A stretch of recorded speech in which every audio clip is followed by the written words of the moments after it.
Hey, thank you for the follow.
Oh shit, there's two of me. That's crazy. Hold on, I have to kill one of me. Okay, that co-buddy has been shot. Tragic. No, it's not. Hello everybody. Welcome to the classic of Mattle Monday. It's finally returned in Matt form. Meath. Mattle Monday. Mattel Monday. So yeah, I recruited Matt into Sestile Saturday. And like those are the only episodes he's actually seen of Death Battle? Yeah, I literally never watched Death Battle before Death Notes. So, and I didn't watch it after. Yeah. I didn't watch it until Saturday, Sunday, whichever. So yeah, literally the only two episodes he's seen are of Bardock versus Omni-Man and Joker versus Yorno. Yeah, So, I just listen to a lot of music and know the brain of the gamer. So I do okay on Death Battle, but I actually I know relatively little about the series in any capacity. Yeah, so basically, time permitting, because we're not going to be here for 12 hours. And that's part of the reason why we're only watching the actual animations instead of the full-ass episodes. Because if we were doing that, we'd be here for fucking ever. Yeah, I don't need to hear their hot takes. So I am going to be showing Matt my top 20. Like I said, if time permits. But yeah, that way chat, Matt, and God can judge me. As also, just whether or not you enjoy the episodes or not. I probably will.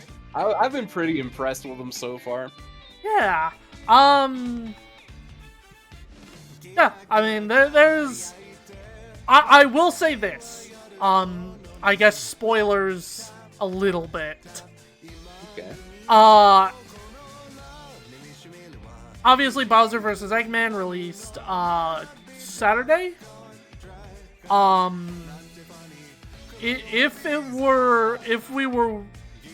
It would have made the top 10 if we hadn't already had Set Sail Saturday. Very cool.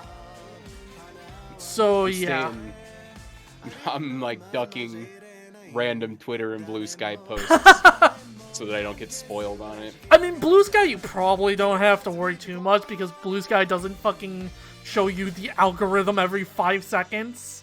But Twitter, yeah, fair. Thank you for the 9 bits. Did I don't think I ever told you this, Matt. When me and Sonia were doing Saturdays, very rarely we'd be able to have the thing where we're both going blind. And that was on Frieza versus Megatron. We both went blind, so I was trying to avoid spoilers on Twitter for like 5 hours. And then when I logged onto Twitter to post the tweet that we were going live, Twitter put Makima in the trending tab. And it turns out Gojo versus Makima was the next time. So Twitter spoiled me. Before the Joker one, I think this was the last time I've looked at Twitter, come to think of it. I've just like abandoned Twitter completely at this point. Yeah, same. I just deleted my Twitter. I looked at Twitter and I saw Death Battle trending and I'm like, ooh, no. Can't be on this website. Yeah. And then other stuff happened and I'm like, oh, I really can't be on this website. Could be anything. Anyway. So yeah, my number 20, as it were, is, let me make sure everything's okay. Yeah, number 20 as it were, Magneto versus Tetsuo. Tetsuo being from Akira. Yeah. Yeah. If this one going to get pushed out by Bowser vs. and Eggman, probably, yeah. It goes into the top 30. But this yeah. is Kobuddy's top 21st favorite. Yeah, so let's just get into it. This was season 9 this released, I believe. So relatively recent. Because technically this Kickstarter era is technically it's season 11. Obviously, technically, since that's only 4 episodes, but seasons. Yeah. And like season 2 was like 60 fucking episodes or some shit. Oh my god. I'm exaggerating a little bit, but it was like there was an absurd amount of episodes in season 2. It's a prolific show is what I'm getting. There's a lot of episodes, yeah. We're like on the road to 200, I think. On that 200 creep. Anyway. Okay. Yeah. Even in Japan, they fail to recognize our superiority. Oh, it's based on Magneto's Marvel's brand.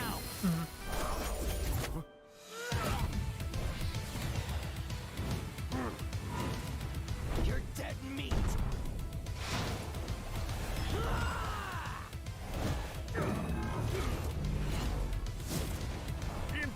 child. The hell are you calling child? I'm pretty sure Magneto wins this 0% of the time, but I'm interested to see how. Oh, that's literally just a Marvel 2 animation directly. Yeah, yeah. Yeah, they don't always create their own custom sprites. A lot of times, if there is a thing available, they'll Well, like, this is use it. Magneto's sprite from MVC is some of the coolest sprite work in any fighting game, so it makes sense to me.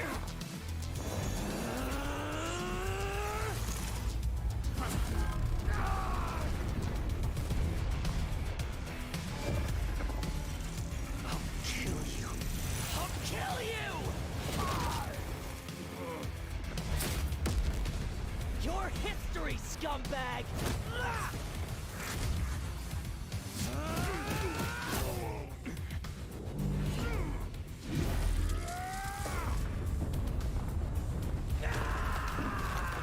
Nice. He's got a big forehead. He's gonna use it to bash stuff.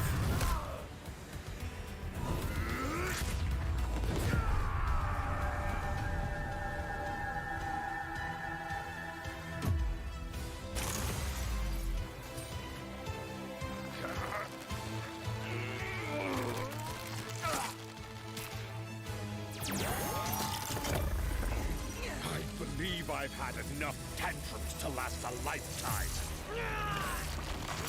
Oh, give it. Oh yeah, there was the biohazard on. Yeah. You gotta have Tetsuo's gross monster form. Tetsuo, like, is it alright to say spoilers for Akira? It's like an ancient movie. You're fine, yes. Tetsuo recreates the universe. There's no way that Magneto beats Tetsuo.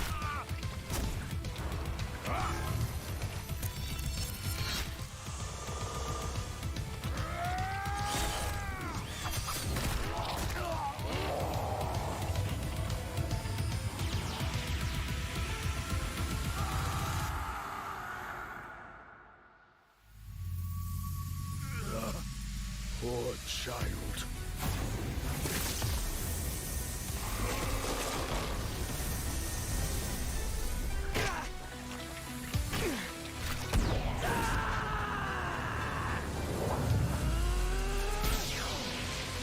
Oh, they're gonna give it to him? That's crazy. Omega level mutants go fucking crazy.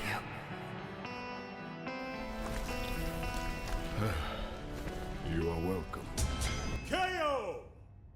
Oh, I forgot they do kind of weird shit for these fight-only videos, but whatever. Yeah, so I'm gonna let you talk about what you like and or dislike about the episode before I talk about what I like and dislike about the episode. I like that they accurately assessed that the best thing they could do is use Magneto's coolest sprite from any video game ever. That was a good choice. I liked it when Tetsuo headbutt the building.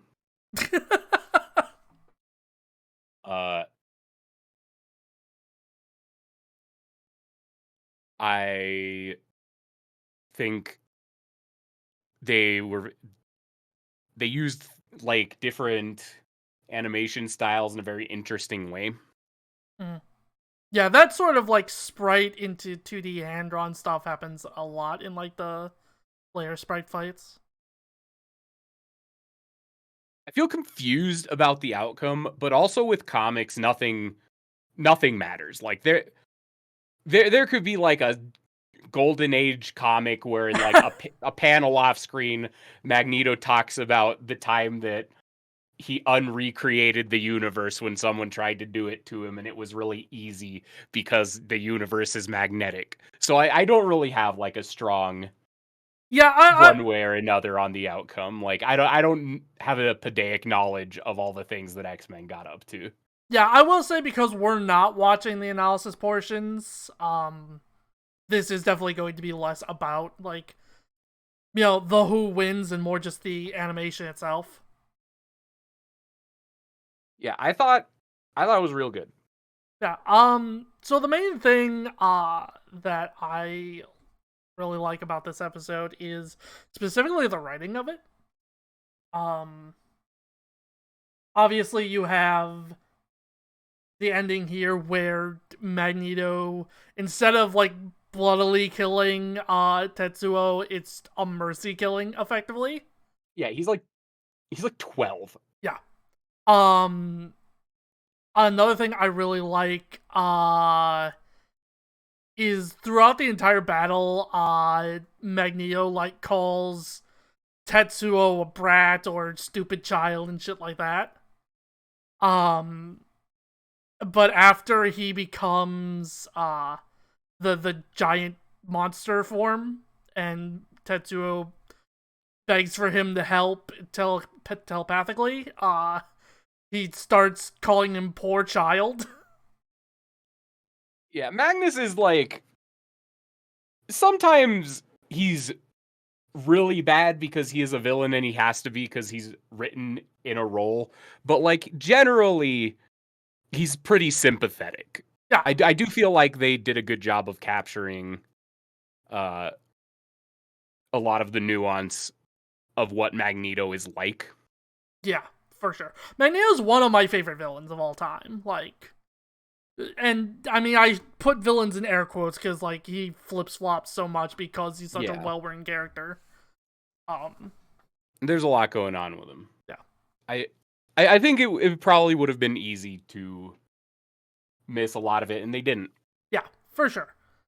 And, like there's a lot less to go on for good old Akira Canada Tetsuo over here.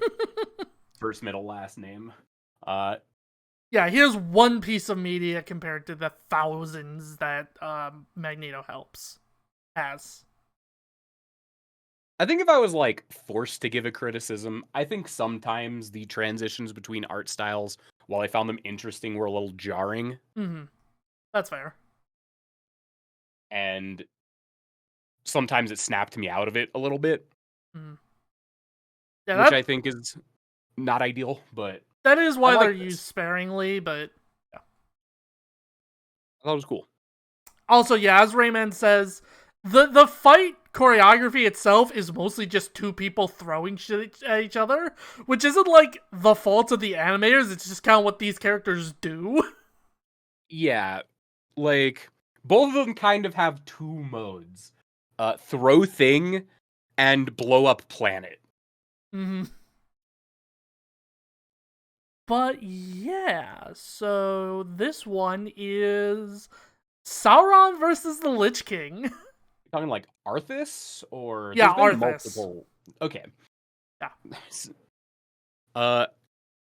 I know who wins doesn't really matter, but I think it would be fun to. I would like to give an off the cuff prediction for all of these. Yeah, go ahead. Based on absolutely nothing. I think Arthas gets fucking dog walked. But I'm interested to see how this actually goes.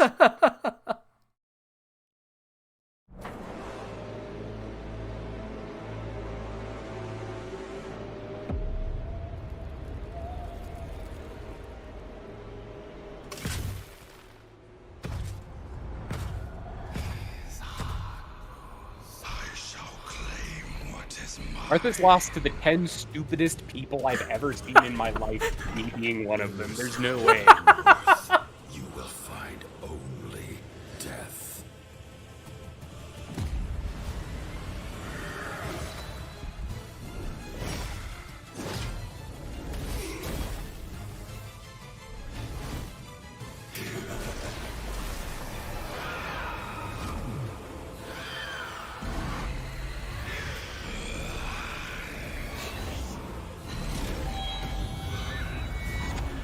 I hear that card's broken in Magic. Yeah. Metagame defining, for better or for worse. Author's note. Almost universally, everybody thinks it's for worse. Oh, grappled.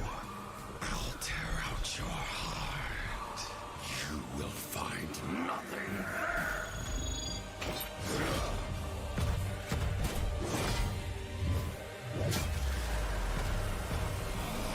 Your efforts are for naught. Actually, maybe the Lich King wins on the technicality of the Lich King never really goes away. He just like plays swap'ems. I think in a bonking each other on the head to death fight, though, I'm still in on Sauron.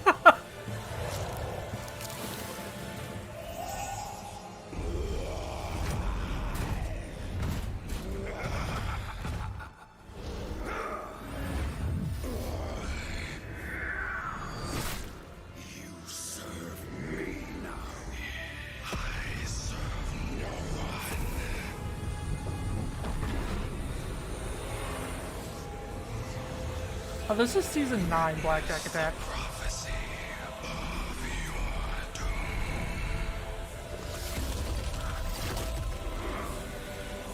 I fight!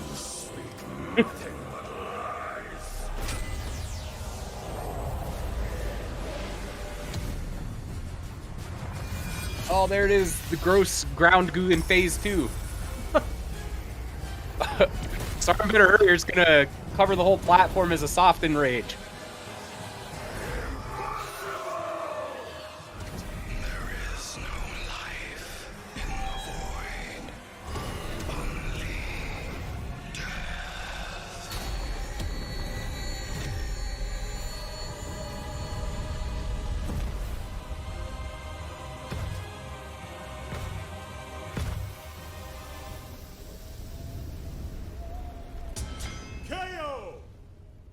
Yeah.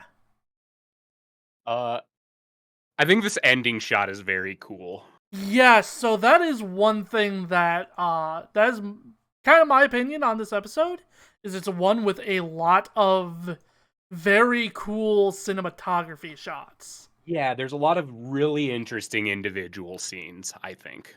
The eyeball fight is very funny, but outside of that, I just think it's like put together very well. Yeah, like I think this moment where it has that shot from down and then pans up to show him behind. Yeah, this one where he makes the volcano explode in the background is very cool too. Yeah, gradually just the setting gets more and more red the closer Sauron gets to winning, and I think that's a very nice touch. Yeah. Like Rayman says, the fight is a little clunky. Though that's also just because they're two big guys in armor. Exactly. Sometimes when they're like swinging their big weapons at each other, they're kind of bouncing off each other, but that's just kind of like what it looks like if two people are bonking each other in real life. Like the problem was it looked a little too realistic the way they were fighting at times, but then when they went into like the wizard stuff, very cool. Yeah, obviously this is number 19 on my list, so it genuinely does only get better from here. Speaking of, what is my next one? That's the game show. Right. Skyrim versus Dark Souls, because they called it that because of YouTube algorithm. but it's really the protagonist versus the other protagonist. Yes, your custom character. It's Dragonborn versus Chosen Undead. Yeah. I honestly don't. So I've never played Skyrim even a little. So I don't know at all what this other character does besides yelling. But like I hear they yell in a really powerful way, and like I feel like the Chosen Undead is a lot more of a jobber than the Dragonborn is supposed to be. So I would guess, despite having played a lot of Dark Souls and none of Skyrim, I think it's probably the Dragonborn. That's my pre-match shot in the dark. Yeah, admittedly, this is one. There's one other on this list that I will fully say that is maybe on here because I'm a bit biased because I really like Dark Souls. Dark Souls rules. It's fun. But yeah, there's another one on this list that I'm also very biased towards, because I am not immune to my franchise gets on the funny show about fighting. I hope the Chosen Undead from Dark Souls 1 does his signature move, parry them with the shield. Through all possibilities. It's time for a death battle!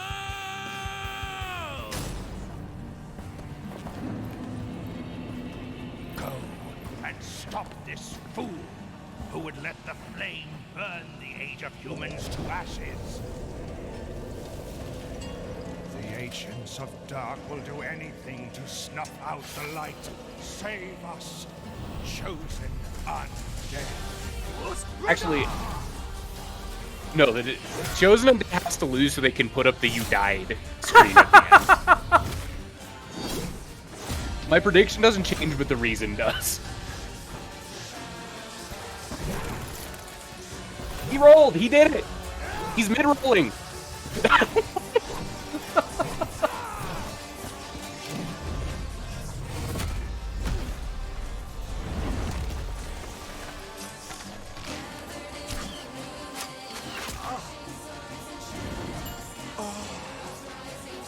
Ha!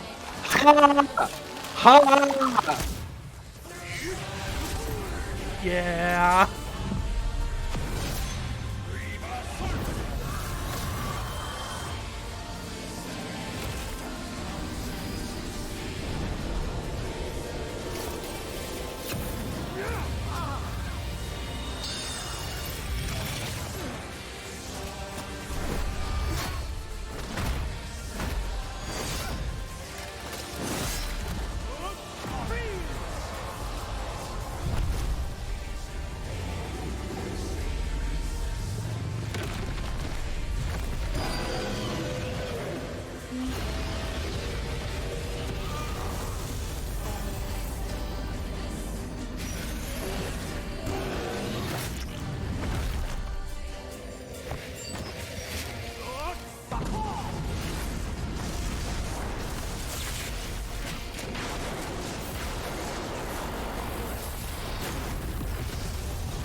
I know those sound effects.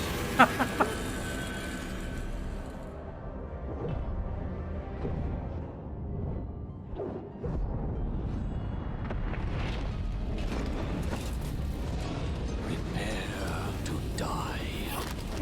He said it! Yeah, that and the Era to Me are the like only two builds I dislike. Well, not only two. I'll go into it, but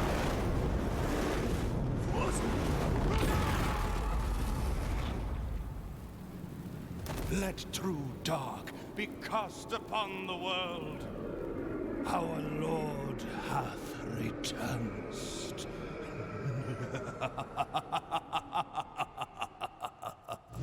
KO! You die! Oh my... yeah. Yeah!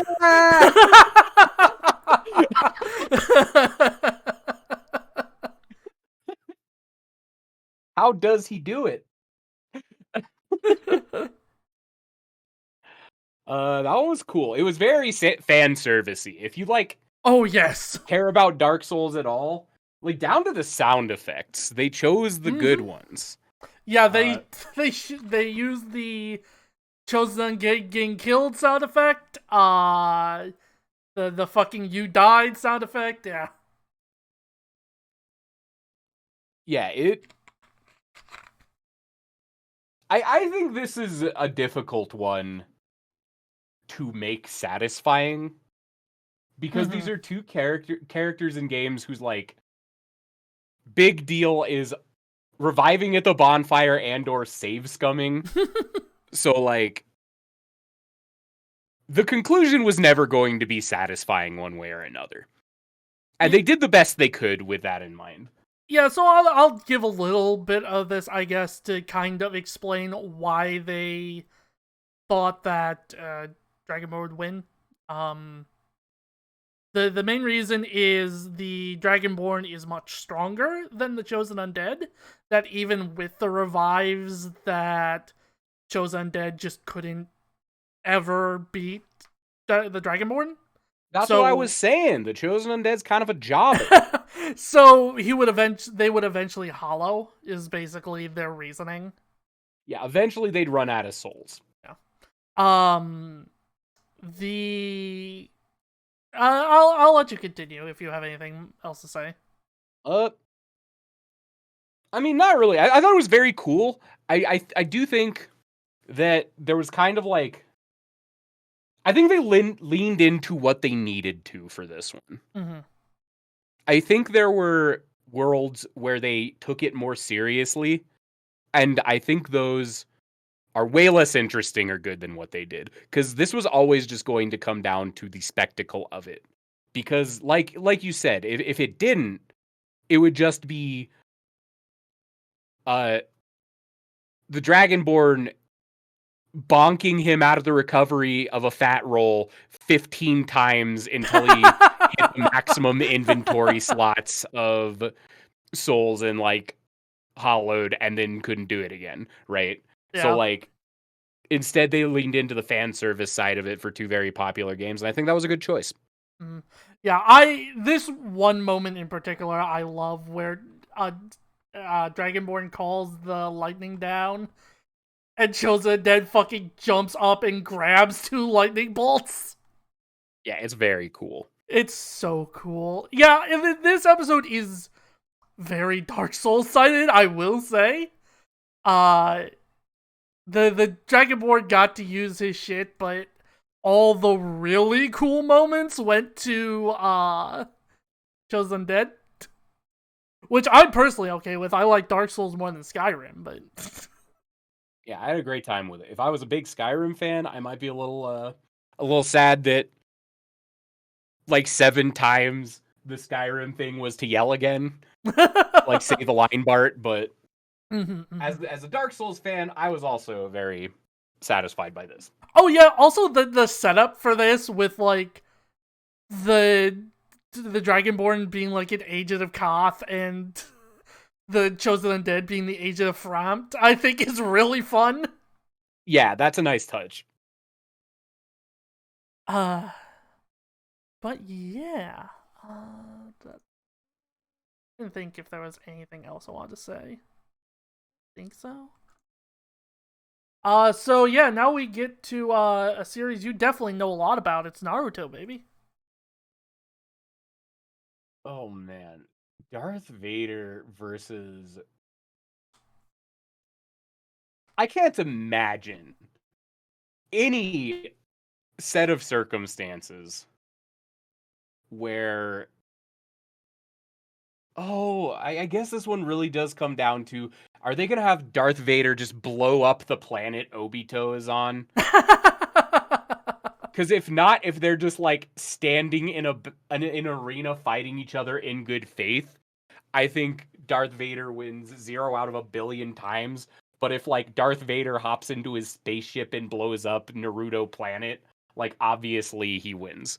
Mm-hmm. So it really comes down to how they wanted to present this. So I'm going to abstain from guessing. Yeah, I will say they are using Legends Vader stuff where as they put it in a previous Star Wars episode, Legends is where Star Wars characters act like Dragon Ball characters.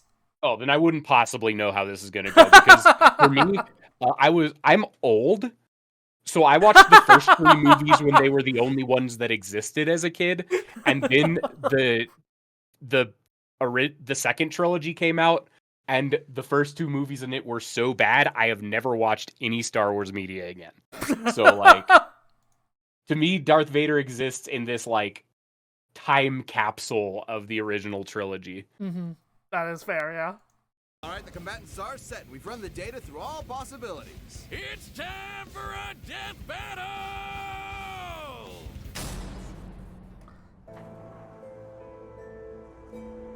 I sense your fear, your anger, and a power. I will be taking it. That power will save this cursed world. You'll have to pry it from my cold, dead hands. Then you... Oh yeah, also this was season 10. So very recent.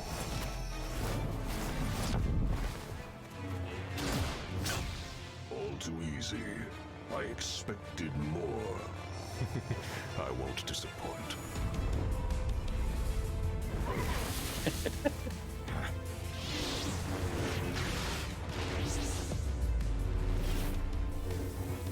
I activate my no-clip technique. Glad they understand that Darth Vader is at his best when he's imposingly walking towards someone.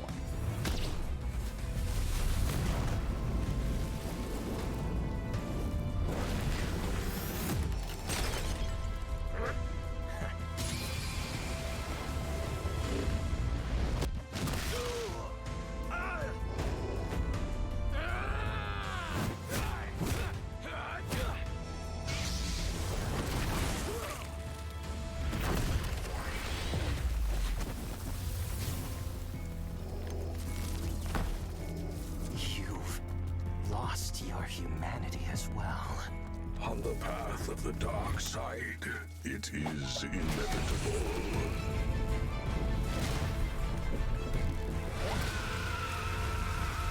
Impressive.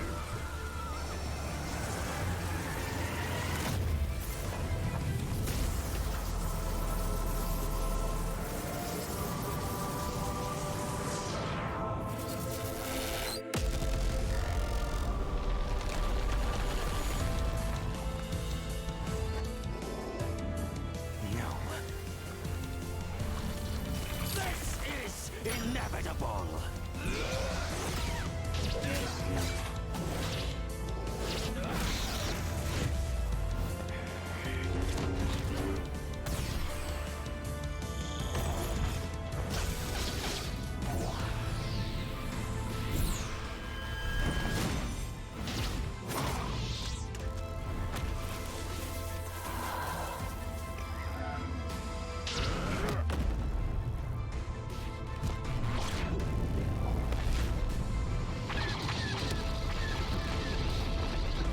Accept this gift and die. Too late.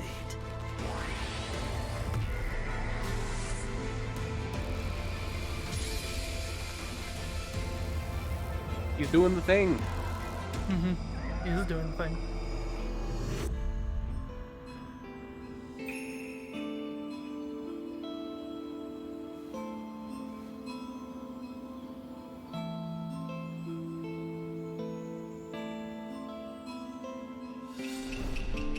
You are liberated from hell. Find peace in the next life. Bonk.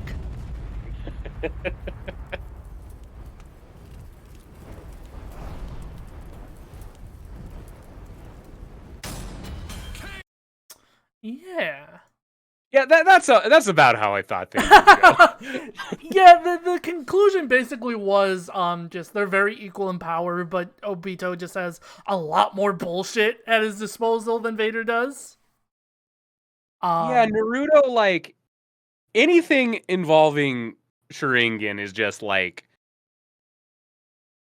it's just like it's like, does this character have something specifically to deal with this?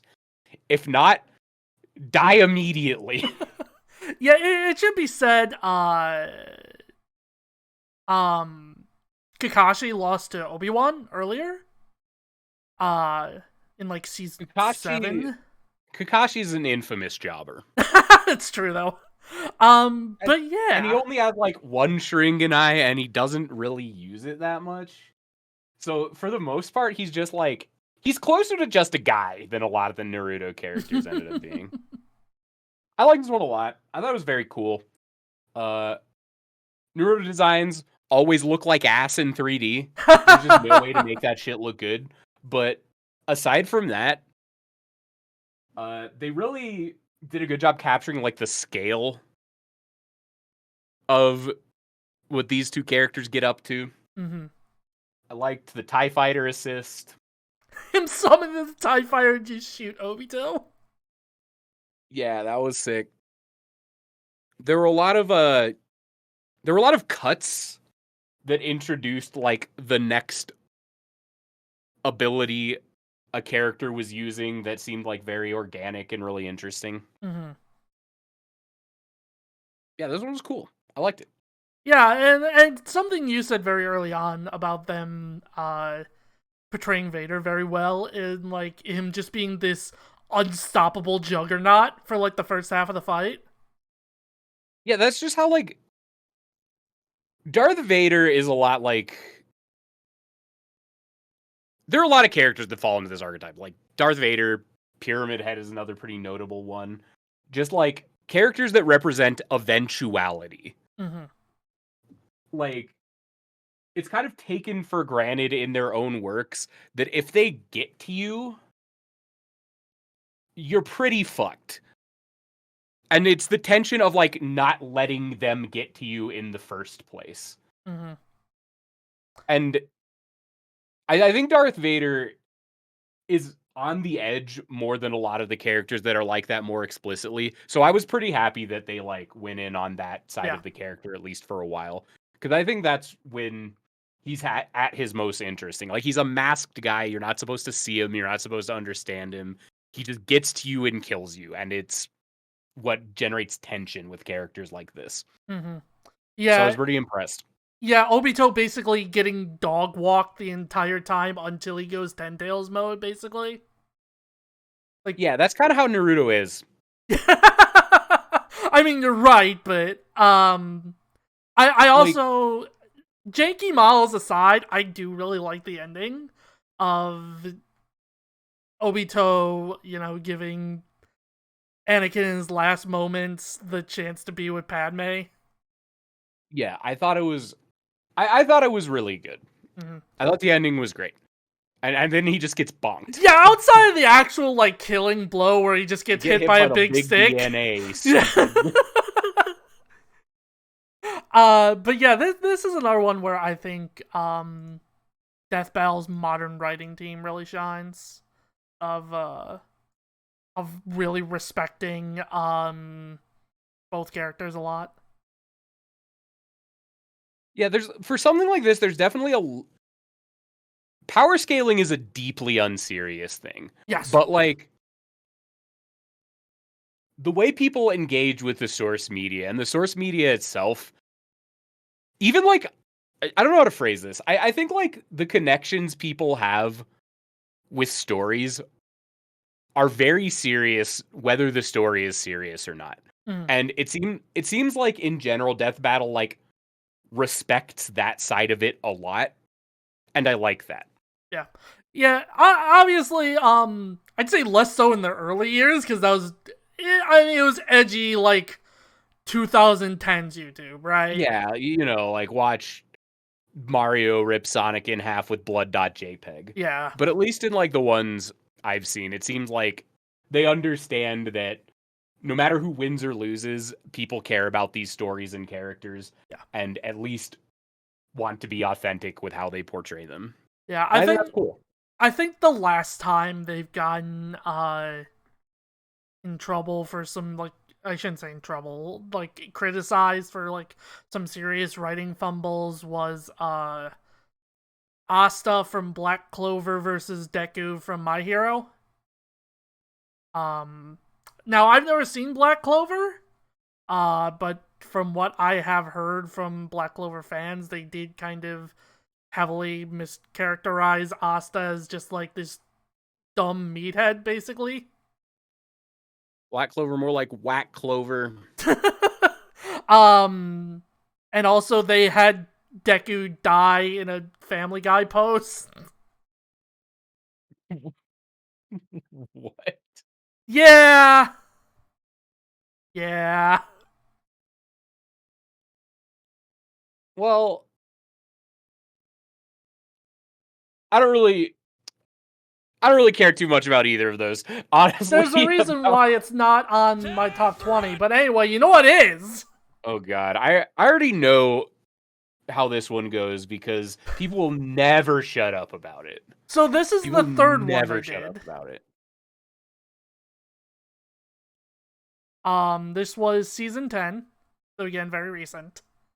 Yeah.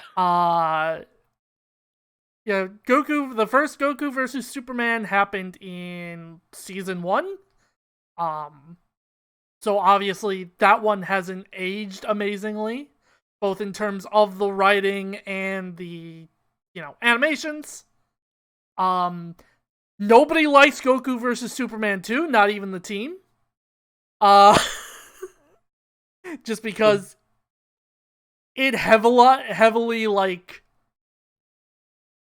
So the analysis portion, spent the whole time talking about how great Goku is and how dumb and boring Superman is. Ooh, whack. Yeah, Fundamental misunderstanding of Superman detected. and they said shit like Superman is always going to win and that's why he's boring. And if you had a Goku that was as powerful as Superman, would you even want him? Ooh. This one I'm not like a huge Superman fan in any capacity, but like that is definitely just a very, very bad take on what makes people interested in Superman as a character. 100%, yeah.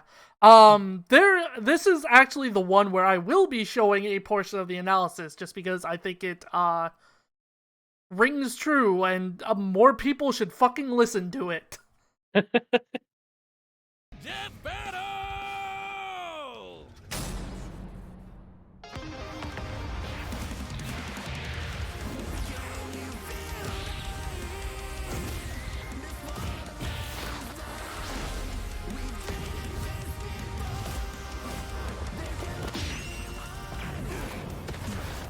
Today's the day. We'll finally settle who's stronger. If you say so.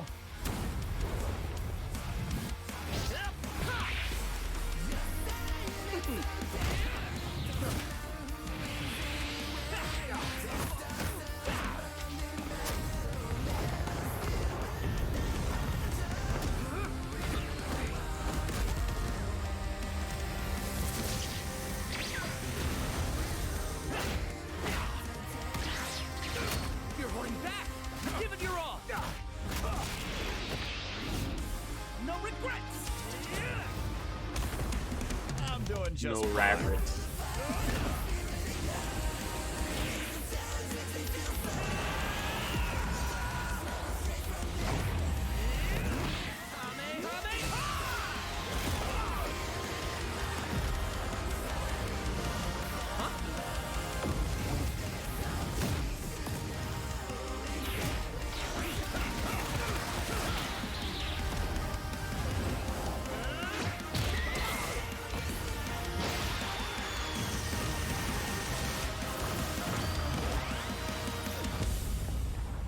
Oops. Well, I guess we can wish you Moon back broken. world made of cardboard. Fine, Dragon All Balls. right, I'll show you just how powerful I really am. Looks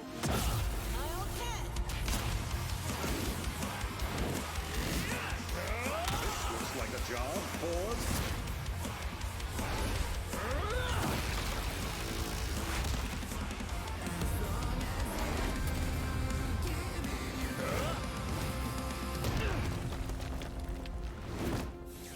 Well, what do you think?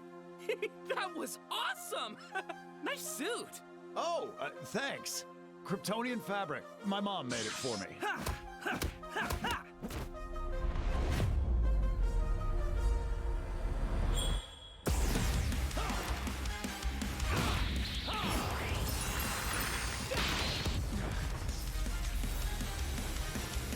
Fuck that move though. That command grab is so annoying.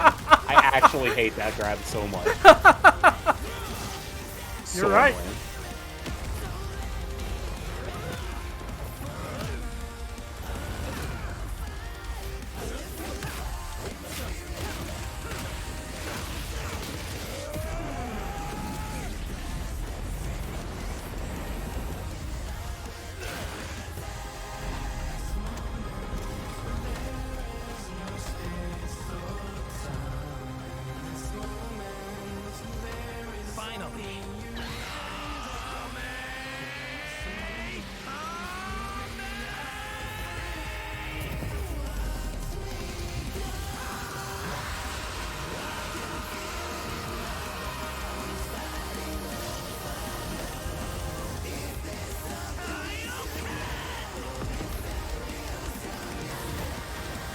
Don't worry, Dragon Balls.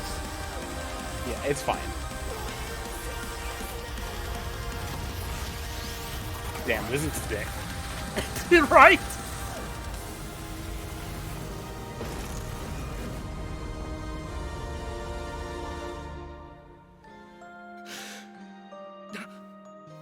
Huh? Ah, darn it. Almost had me there. That was actually pretty fun. Yeah, it sure was. But I'll be stronger next time. I look forward to it. Let's go again. You're on.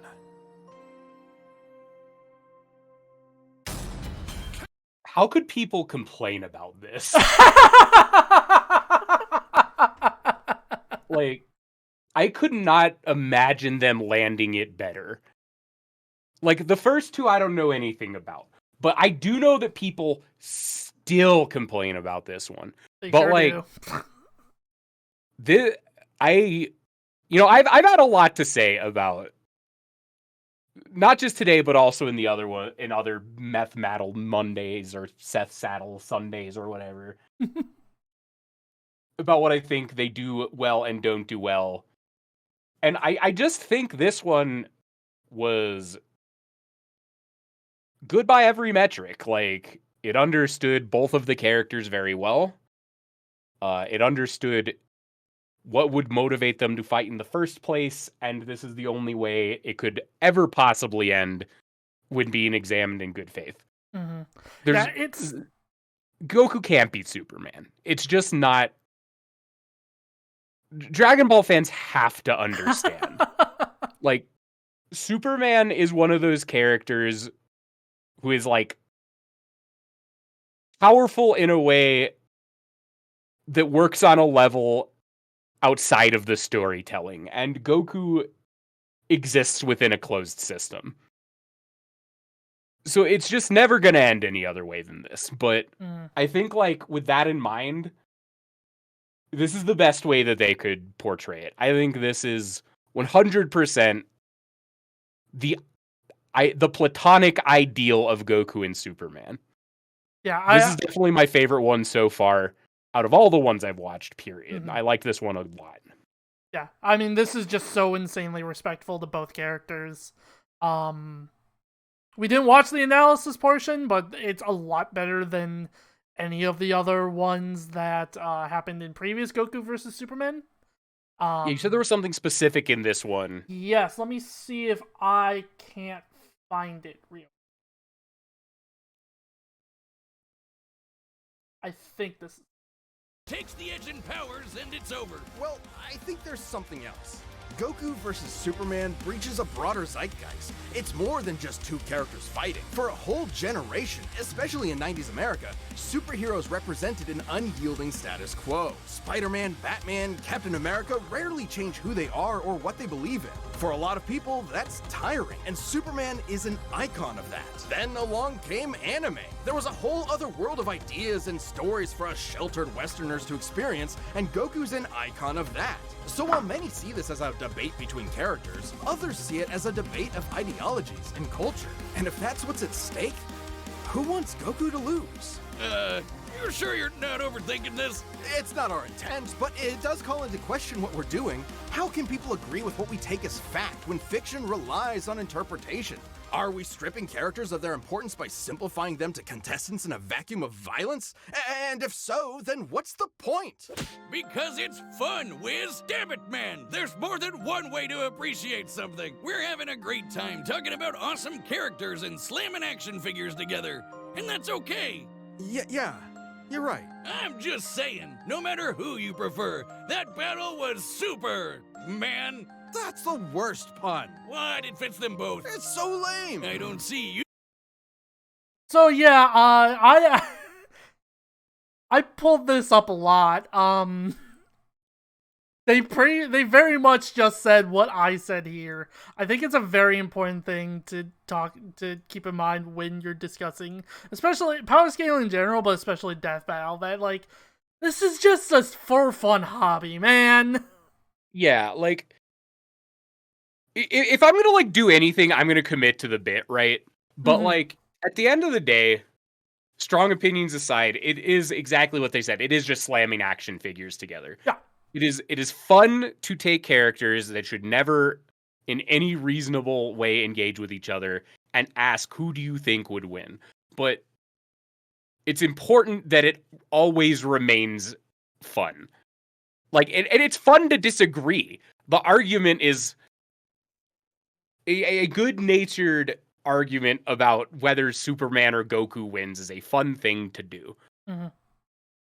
People just start taking power scaling seriously at some point, and that's where it goes to die. Yes. Like, power scaling is a deeply unserious thing. And I feel like I think, like, having not seen the other ones, but the way you've described them, this does feel like kind of an evolution of how Death Battle has been engaging with media, just period. Like, it's interesting to see that it feels like Goku versus Superman, all three of them, from how they've described, really exemplify, like, kind of the three different ways people can approach power scaling. And I'm glad to see the Death Battle, like, finally landed on this one, which I do think is the only way you can do it. Yeah. And have it be fun and good. Yeah, I completely agree. Speaking of fun, though, more Naruto. Oh, interesting. So I guess versus All Might, huh?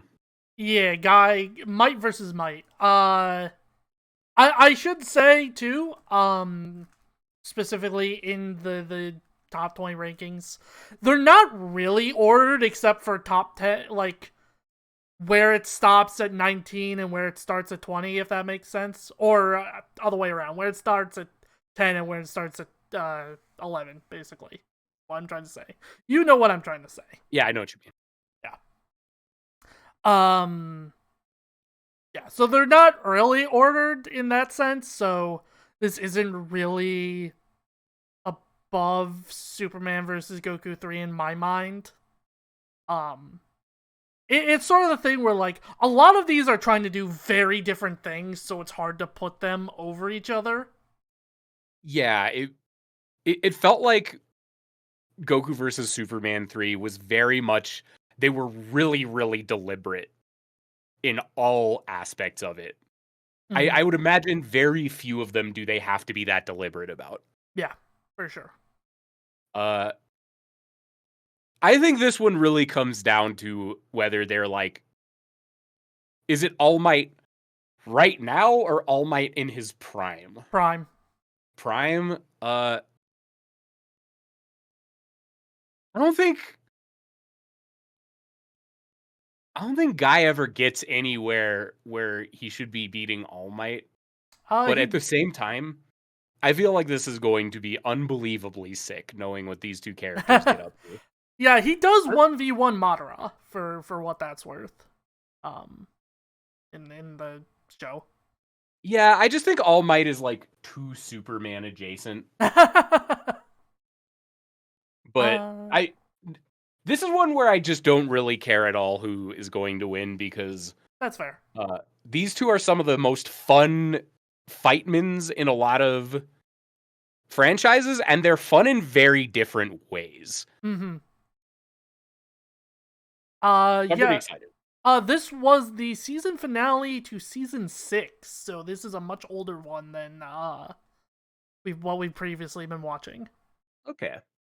I will say it's funny because Xander Mobus voiced Superman in that, and he voices Guy in this one. Nice.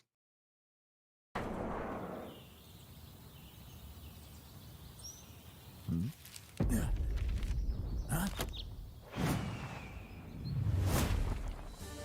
Don't worry. I am here. Right, I forgot sometimes these episodes have like subtitles right at the beginning. The amazing costume, those bursting muscles, that magnificent hair. You must be a worthy opponent for an arm wrestling contest. I accept your challenge.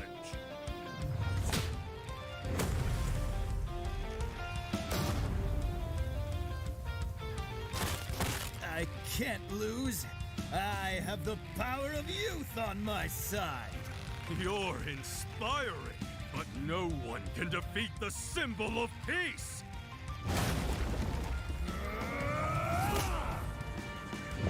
They're both so stupid. It's incredible. Incredible. Let's take this up a notch. Give me your best shot. I won't hold back. That's a promise. Dynamic entry. Nice trick. My turn. Texas.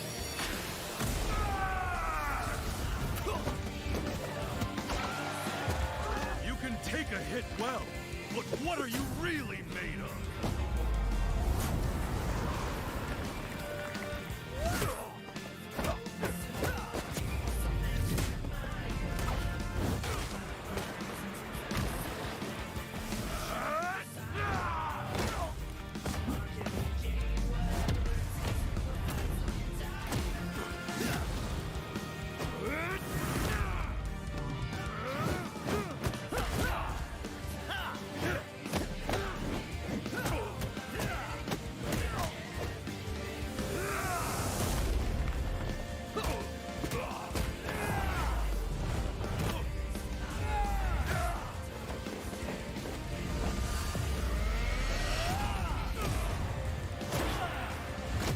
You're splendid, but I'll show you exactly how hard I've worked. Sixth Gate of Joy. Open. Okay, time for the cheater moves. Yeah. New Hampshire!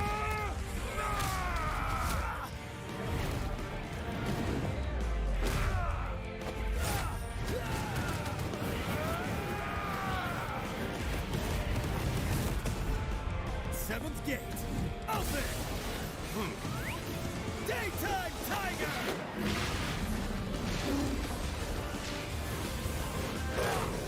This is nothing. Okay, yeah, if they're putting All Might on the back foot this far, 7 of 9 gates, Wanted my best? Here it is, United States! this might be tough.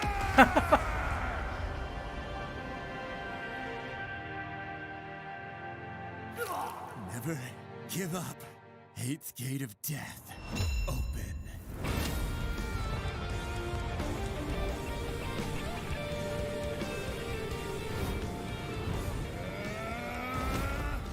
Still more?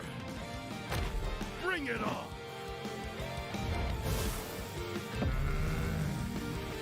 Shine! Go beyond!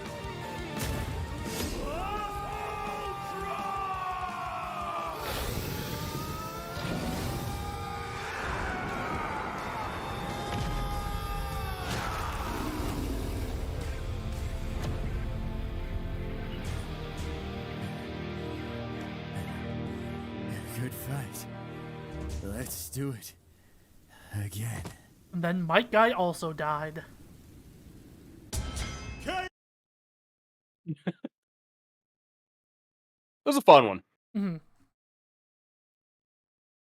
Yeah, it's not technically a draw because All Might did die first, but so I will say this is something I have gone on a bit for a while. In my opinion, Death Battle would be better served if not every fight had to end in death.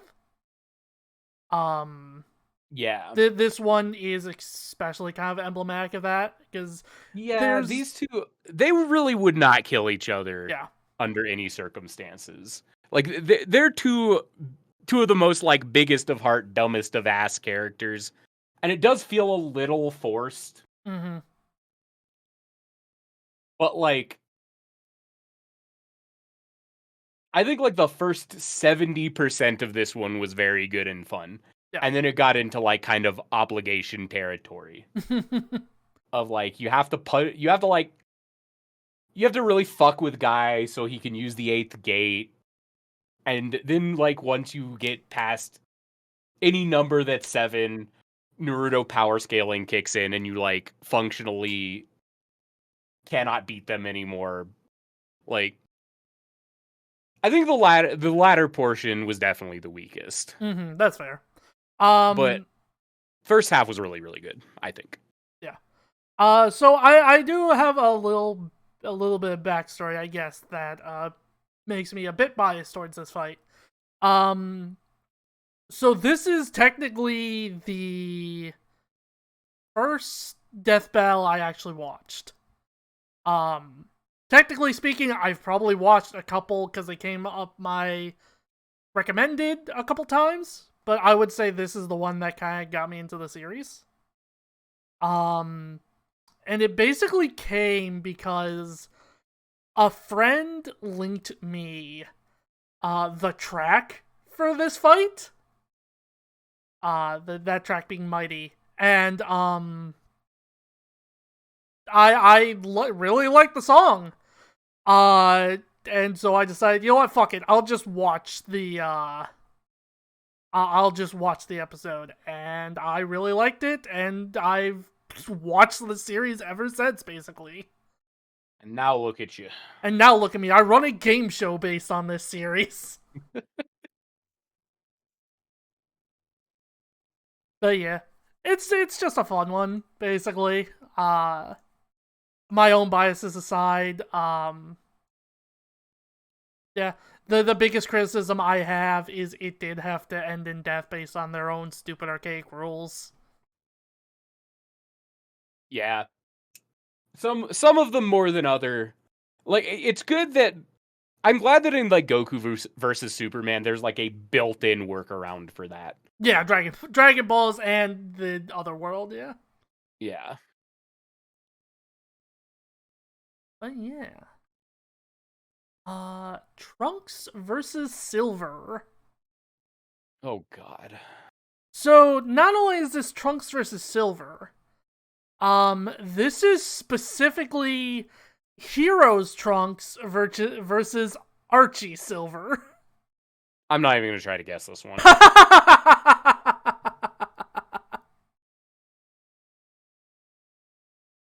Alright. We'll just go straight into it then. Yeah, it's just like through time. there's just so many different. Like, the range that these two characters are allowed to be powerful is so all over the place. Yeah. Yeah, would you say it's no use to guess this one, Matt? Yes, I would.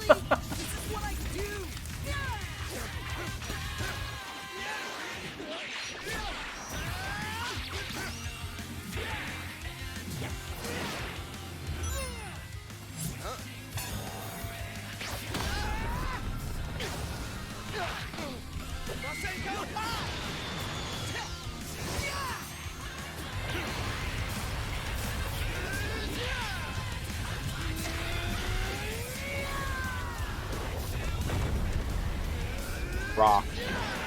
Big rock.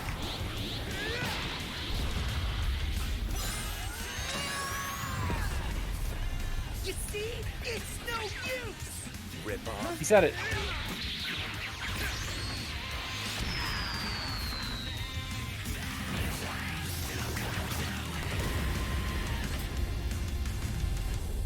Ah, crap baskets.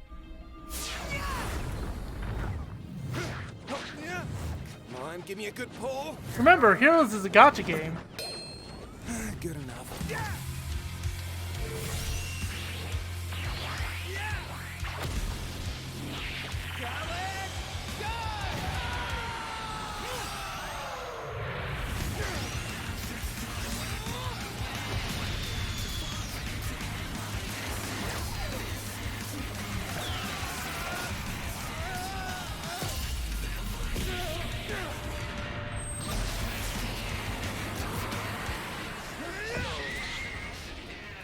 He's red.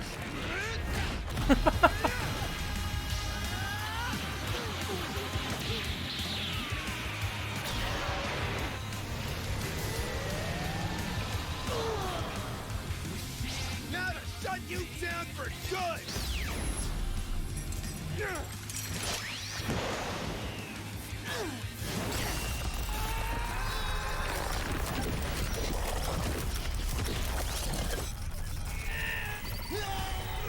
Chrono Tensei! Eternal Time Labyrinth!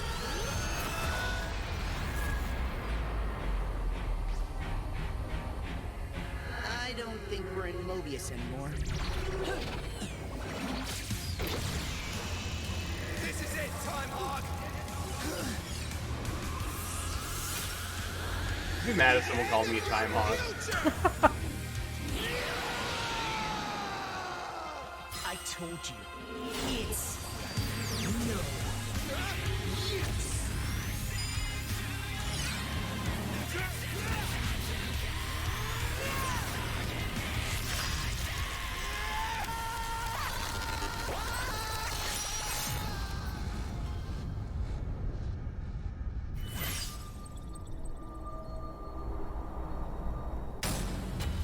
Yeah, this tracks.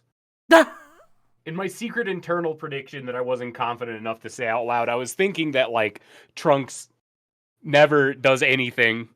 I Even one time, even a little. So, I did spoil you a little bit in the sense that during Bardock versus Omni-Man, I did tell you, like, a Saiyan has never won on this show. Oh, I didn't remember that. But yeah, even like Gacha Game Trunks, Future Trunks doesn't do anything. He just, like, his job is to show up and have someone stronger solve the problem for him. That being said, I liked this one. I think the jokes didn't land for me too well. But I think the fight choreography was pretty cool. I liked the whack-ass crystal dimension. The whack-ass Ty Tuesday, rating me. What's up, man? Good frame to rate in on. Yeah, we're watching Trunks get stabbed. Yeah, we're watching Death Battle. I'm showing Miniature Matthew. My top 20 Death Battle episodes. We've gotten like through 7, I think, something around that number. Yeah, we just ended on Trunks versus Silver. We watched Trunks' job for the millionth time in a never-ending conga line of Trunks losing. The one of the main things I like about this episode is they managed to get one of Silver's most memed upon lines and actually have it sound cool. Yeah. How am I liking them? I've liked all of them on this list so far, to varying degrees. I think Superman versus Goku 3 hit the ideal of what I think this sort of thing should be. And it's my favorite by a lot, but I'm just consistently impressed with the quality of the actual death battles. I had no idea how much work they put into these. Yeah. They had a whole fucking animation team back when they were at Rooster Teeth. What was it? Oh yeah. Fun fact. Silver's voice actor is the actual voice of Silver in the main games. I thought it sounded. I thought it sounded really close. I would not have guessed it was actually him. Yeah, it's just straight up Bryce Papenbrook. Yeah, under an alias, of course, funny. Because they have to. Yeah, you got to do that. But yeah, there's only been 2 other cases where that's happened, and that is Diane Bosch voiced Ichigo in Ichigo's fight. And the voice actor for Sigma from Marvel vs. Capcom Infinite. Sigma balls, haha. Damn it! Whose name is escaping me right now, voiced Sigma in that episode. That's pretty cool. Yeah. Sometimes it happens. Other times, rules. Oh yeah, and Dante Bosco voiced Zuko in his episode, but that just happens a lot. I'm not sure what the rules on that are. It, from what I understand, it really just comes down to the contract you signed when you took the role, right? Like how much you're allowed to do this character outside of working hours. And this is an old ass one. This is season 5? Might even be earlier than that. This is Samurai Jack versus Afro Samurai. Oh, that's sick. Another one where I have no idea what Samurai Jack gets up to in the most recent season that came out a couple years ago. So I'm not going to begin to guess, but this one I'm sure is going to be very cool. They're both really cool characters. I actually am pretty sure that this released before the revival season. Okay. So, I could be wrong, and like I said, I don't remember what season this came out on. It was a very early one. All right.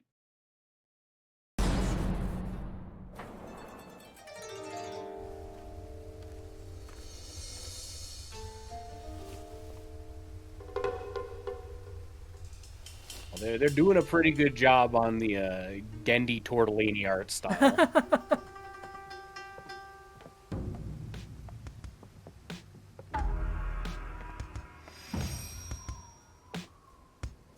Your sword smells of blood.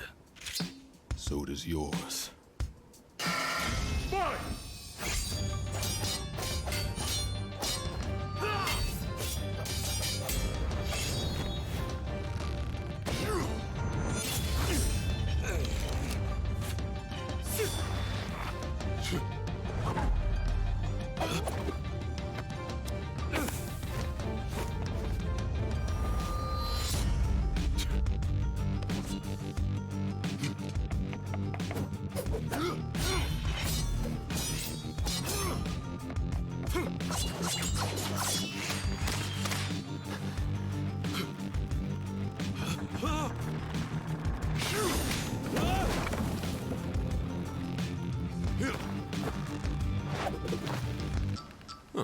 You jump good.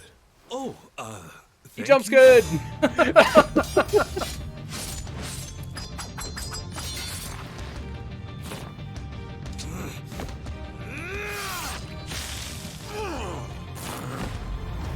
And yeah, this is clearly young man Jack.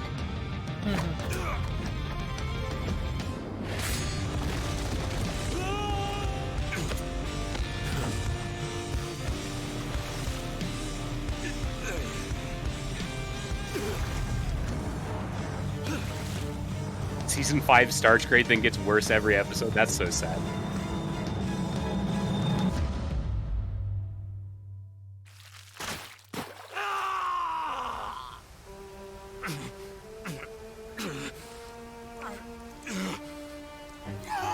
Arms!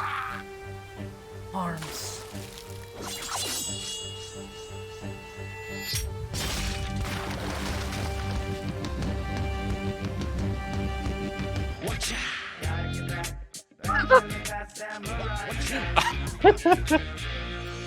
A fun fact, that was in the soundtrack, so when it came out, everyone got spoiled as to who wins.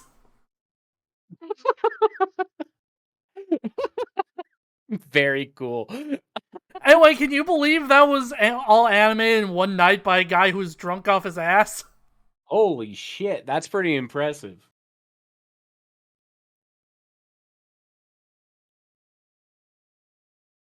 So It was very bloody, which makes sense. It's weird to see, like, a lot of realistic blood in the Gendy art style. Mm-hmm. Like, he usually cheated that stuff out with, like, oil. There's a reason that Jack mostly fights bugs and robots. It's so they can bleed, but not actually have it be blood. So it's strange to see just, like, a very, very bloody fight in it. But I thought it was pretty cool. Yeah. Also, yeah, not anymore. I'm pretty sure... I think he also did a lot of like blood shit in Primal, I think it's called. I mostly watched his work when I was a literal child, so I'm Yeah, going a fair. lot based on old stuff. Oh god, there's so much blood in Primal. Okay. But yeah. What did you think overall? I was really impressed with how good they did with both art styles, especially hearing that it was a major rush job. I thought the fight choreography on the bridge was pretty cool. Yeah, I mean, to be fair, that's where most of it takes place, so... Yeah. Yeah, I think if Samurai Jack got on later, it probably wouldn't end the same way it did. But I'm just spitballing, because just going off of, more modern Death Battle where they don't introduce a lot of bloody stuff and the like if the series isn't really known for it. Hell, the one we'll be watching this Saturday is actually a really good example of that. Oh, nice. Exciting. Also, yeah, it being very grounded is really nice compared to a lot of the other fights we've watched today. Yeah, this one was a much lower power level fight in general. Mm-hmm. Which, Lord knows, we've been starved of that for a fucking hot second. Yeah, characters just in a lot of the most popular franchises have been running forever. Yeah. Because there's like an economic side to things running forever, continue making money. And just like in anything, the longer something runs, the more power creep has to happen. Yeah. Like in games, in franchises, in any sort of literature, the stakes must continue to raise because that is the easiest way to keep something interesting. And if you're running something as a literal forever franchise, you do run out of stories to tell at some point. Yeah. And it becomes the only thing you can do. And we are in a time where so many things have been running for so long that the average like video game or comic or anime has just gone so far off the rails in what characters are allowed to do that just like everyone is a global threat. Yes. All the time forever. Yeah, it's... I actually had this discussion in Doc's Discord a while back about how like most shonen endings suck ass, and it's because you constantly have to raise the stakes in a way where everyone comes together, and that makes for a very boring final arc. Yeah, a lot of them are the journey, not the destination. Yeah. All that said, it was nice to see one that was like a little less, just a little less. That's the whole sentence. It was nice to see one that was a little less. I enjoyed this. Yeah, I mean, Demon Slayer, Jujutsu Kaisen, Demon Slayer has like an unbelievable. It's not just like normal bad ending. Demon Slayer has one of the worst landings I've ever seen in like a young man's shonen manga. Just truly unbelievable. I was gonna say, oh right, Fruit Salad. No, we will be watching Bowser vs. Eggman this Saturday. And if you have not already watched Bowser vs. Eggman, I highly recommend you tune in this Saturday. Because like I told Matt at the beginning of this stream, if we had already like watched it, it would be here in the top 10. I'm very excited.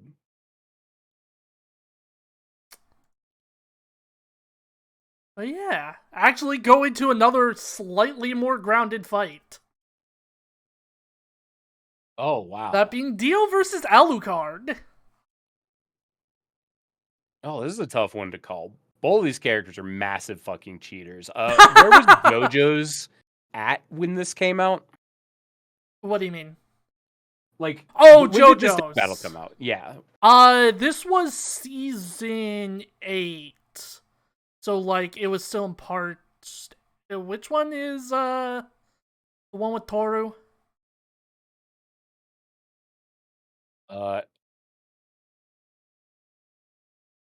And Oh, I'm Gappy, I blanking. think his name is. Oh, yeah. That's pretty recent. Okay, that's post when Dio gets crazy. I could see Dio winning this. I think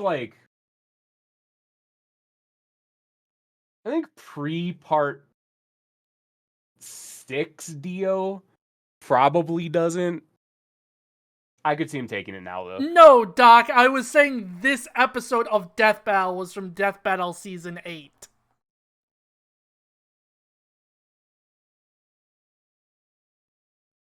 No, I would never be so belligerent as to call... the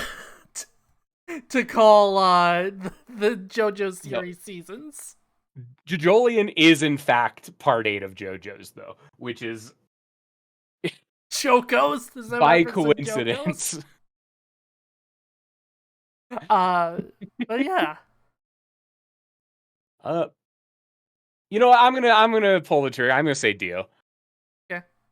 I think if they're like willing to use the side game stuff, which they were for the last Seth Saddle Sunday, Dio is like completely unbelievable in the non-mainline media. Just absolutely. Oh, this is the heritage sprite. Yes. But it's upscaled. Thinking about having mom. It's upscaled a lot. They actually remade it. Take a bite. That's pretty cool. Like, you have to understand how not high definition the sprites in that game are. Random lighting change, go. Oh, that's his backdash. These are actually just his normals and stuff. Sorry, Fighting Game Liker has entered the chat. Also, yeah, this is Taka as Alucard. But is he gonna do his iconic D&B combo that has 14 one-frame links that can't be timed? You have to manually time them all. Dio?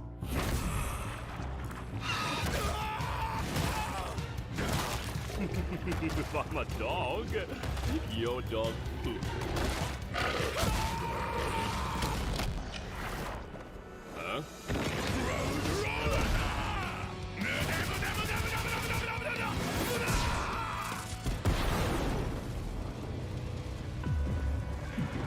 Which people would let this fucking super go?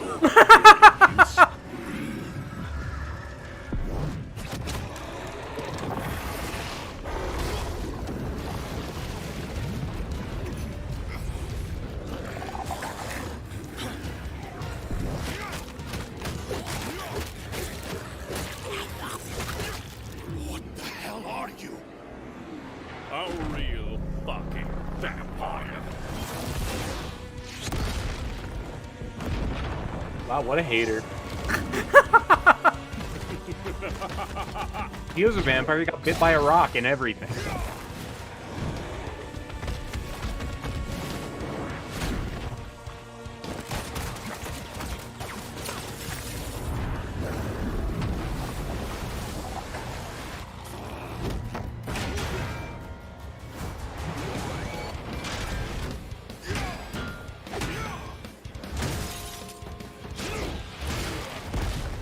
He's time stopped a few times already, Valkyrie. The problem with portraying time stops is that they don't look like You want anything blood, you disgusting monster? if shown in real time. I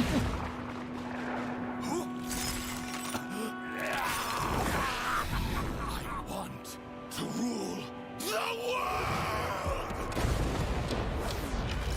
Yeah, here we go.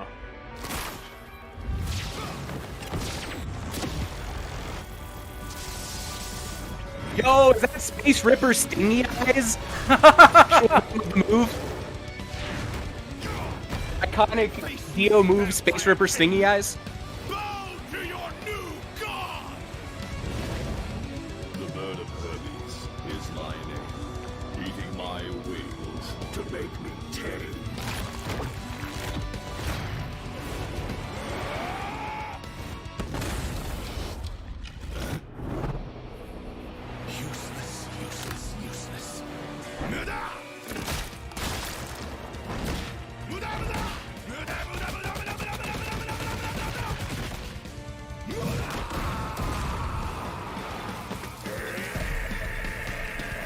Nice.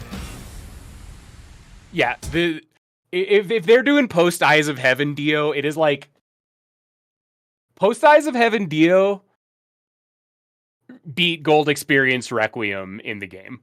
I So, will like, say they didn't this actually character's- take the game into consideration for this one. These disingenuous motherfuck. No, So- like Dio's crazy. Dio's like really an unbelievable character. Alucard is too, but like Mhm. you gotta understand, JoJo's main villain scaling is unbelievable off the charts. I will say this because we didn't actually watch the results for Joker because y'all and you and Emily pretty kind of nailed it for the most part. I will say they only basically used Eyes of Heaven or Maiden. No, what the fuck is the game called? Eyes of Heaven? The game is Eyes of Heaven. Made in Heaven, I think, is a Poochie's stand. Right, yeah. The only real reason they use that is like more sort of supplementary material for to show that a Gold Experience has been stopped before. They didn't really put any scaling into it. But beyond that, yeah. Yeah. That was Dio versus Alucard. What do you think? As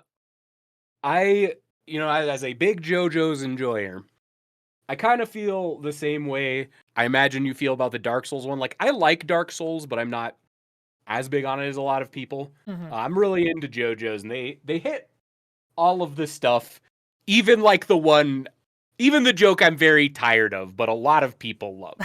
So, like, I think, like, it's a bit of a shame that Hellsing isn't, like... It's an interesting manga that does a lot of things good and a lot of things bad. There's not as much of it as a lot of other stuff. It told its story and was able to escape the endless samsara of being remade every 5 years.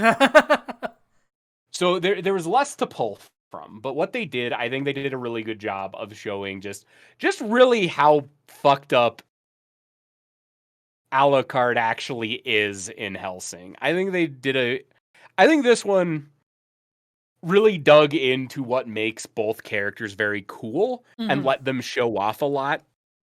Yeah, that's something I was gonna say, is this episode does a very good job of showing, like, what a fucking menace Alucard actually is. Like, Yeah, like, he's very amorphous when he's, like, doing things that are at, like, the limits of what he does. Which I think is easy to lose in just, like, a greater media sense. Because when he shows up in kind of anything referential, it's always him just, like, wearing the coat, shooting the gun or whatever. But, like, in Hellsing proper, he's very much like an eldritch force. So I liked it. I thought it was cool. They used the heritage sprites, so of course I'm gonna enjoy it. So there's a moment very early on that it took me a long time to notice. Yeah, here it is. So, so you see Dio in front of Knives Inc. I didn't catch that. And then he time stops. You see the windows breaking. That's where he got the knife. Because that's where he got the knife. That's sick. I didn't catch that. It's That's such really a sick. tiny detail, but it's so cool. It's very, very nice. When he does, like, the thing where he appears behind them, that's actually, like, that's one of Dio's counters in the game. Like, yeah, it's like a scene. It's from a scene in the manga where he, like, goes behind them, but in the game, like, it's a notable counter move, And I like that they portrayed it as a counter in this. Whoever did this, like, I think either plays or watched a lot of Heritage Dio footage. Because a lot of the ways he moves and stuff he does are very reminiscent of how he... like, obviously, he's not jumping around and flying around buildings and shit, but a lot of, like, the individual punches and, like, dashes and stuff are very true to the fighting game that I like. So I like this. Very easy. Also, yeah, I will say this moment of the blood rushing through the city, that shot is so cool. Yeah. I like this one a lot. I think this one's up there for me. Out of the ones we watched, I think it's my second favorite after Goku Superman 3. Though speaking of fighting games... Oh. And grounded fights, honestly. Yeah. Oh, this is a tough one. Like, the Satsui no Hado is some fucker shit, but so is, like... The Devil Gene? The Devil Gene. I think Ryu would lose because he doesn't have it in him to, like, kill Jin the way he would need to not get killed by Jin. I think this is like a bad personality matchup for Mr. Water with no ice. So yeah, this was season 4, I believe, so pretty old episode. And this was animated by an animator named Torian, who no longer works for Death Battle. Yes, this was before Tekken 7. He no longer works for Death Battle, and probably because Rooster Teeth is a bad company. Yeah. And we see why. But it should be said, one of the Kickstarter goals for when Death Battle did their Kickstarter was they get Torian to animate an episode. Which probably tells you a little bit about how this man is kind of almost revered in this community. Well, I'm excited that he did a fight game one. And because I cannot let Heritage go, yeah, Ty, the counter is a Shadow Dio specific thing. You're 100% right. Those were Shadow Dio sprites. They used both.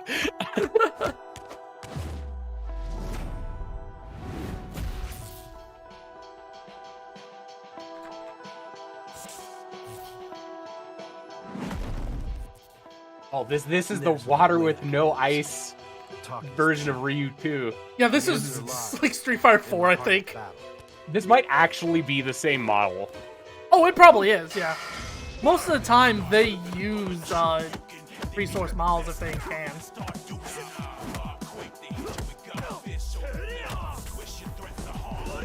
Yeah, I think especially considering this is like Street Fighter 4 era Ryu. This is the fine model, okay. Around this time, I think Ryu gets cleared by Jin pretty easily, but I do think this is a very cool matchup.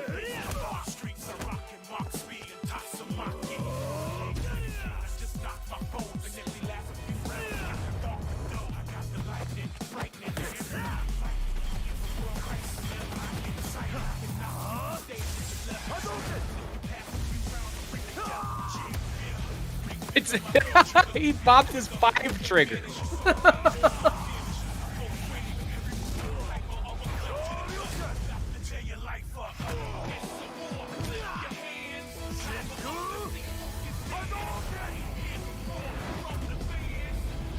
You could do better than that. Come on. I shall show you fear.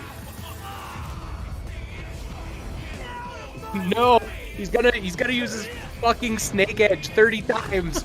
You gotta watch your feet. He's going to hell sweep you.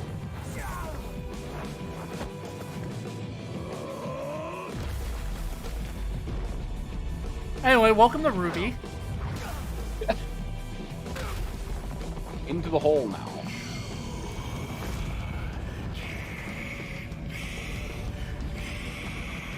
Oh, it's actual evil Ryu. I like that they had him get punched in the chest to justify the evil Ryu chest hole.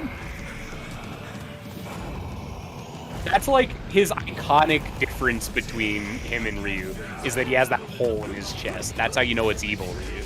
And not just like Ryu temporarily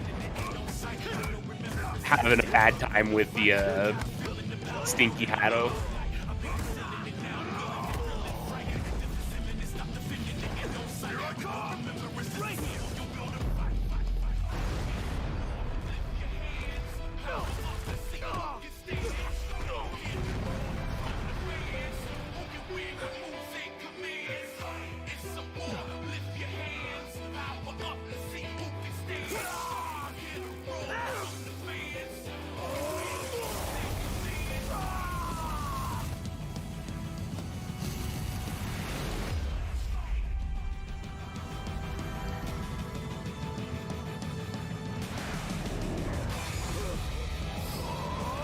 Latest season of The Simpsons install.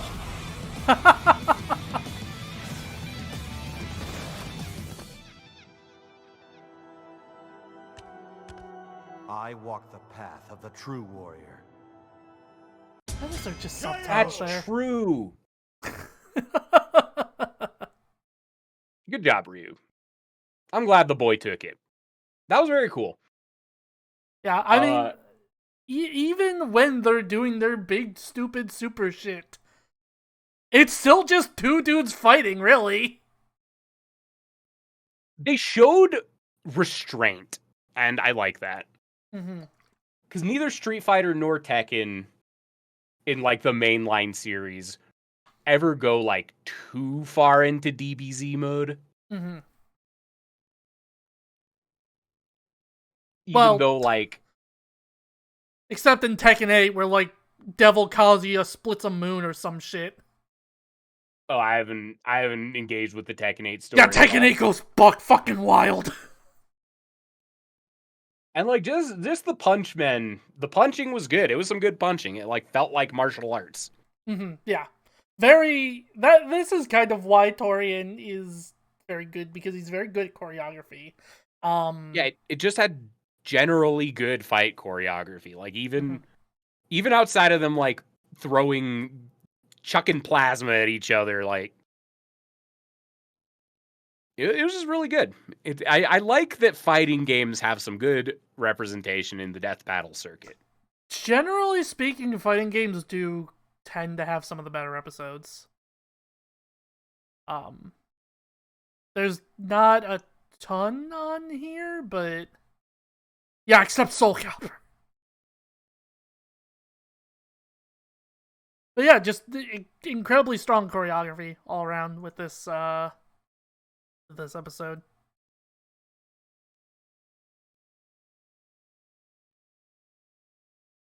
Though speaking of Dragon really Ball, does lie in the heart of battle. What is this? Goku Black versus Reverse Flash? Well, this one I do know because you reminded me of the spoiler you gave me. But also, like, there's no fucking way that Goku Black wins against Reverse Flash if they're not saying, like, it's when it's Zamasu that things start to go off the rails.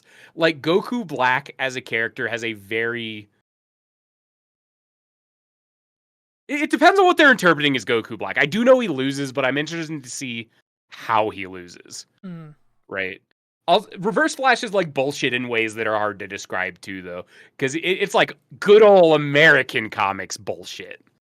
Yeah, fucking Reverse Flash is just... Flash is so funny because he's this absurdly OP character. And most of his rogues gallery are like Captain Cold, Gorilla Grodd. Then there's fucking Reverse Flash and like Zoom, who do the most bullshit piece of garbage shit impossible. And Doc, it's not that he shows up a weird amount of time. It's just that like Kobuddy was saying, like a lot of the rogues gallery for Flash in general are just kind of guys.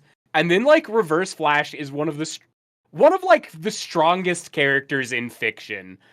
It just can do literally anything, whatever, because that's kind of how Flash ended up. And Reverse Flash, just by the transitive properties of being a Flash, also can kind of just do whatever. Yeah. So it's just very funny how ridiculous Reverse Flash is. If you like, he's one of those characters that you don't really introduce to power scaling discussions because he ends the conversation in a very unsatisfying way. That being said, this episode did hit my top, God, are we in the top 10? I'm actually not sure yet. I have to... Yeah, I'm sure the fight's going to be very cool. Like, the question of who wins is a non-question. Yes! Watching Reverse Flash do Reverse Flash stuff is cool. Discussing anything going on with a character like this gets real boring real fast, because it just ends up with the same, like, Saitama problem of, have you considered he'll win in one punch, though? Like, you say that, the Saitama fight is here, but... It was me, Barry. Okay, hold on, I need to explain something. Because this is gonna come up later. So, there was a death battle very early on of Flash versus Quicksilver. Flash killed Quicksilver by punching him really hard, and then he went flying into a random samurai statue that stabbed him. great. That's going to come up in this episode. That's why I have to give context. And it comes up in a very funny way. It was me, Barry. I was the one who... He said the line. He did say the line.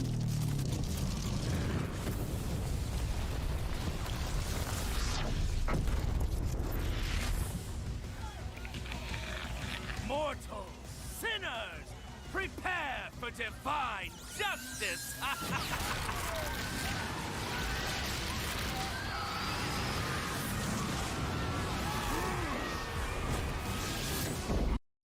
Hold on. So he doesn't go for for Goku Black. He goes for the teacup he was holding first. He is hater number one. Oops. Reverse Flash, more than almost anyone else, lives to be a huge asshole. Excuse me, sir. I'm in need of your services. I did almost call him Michael Black.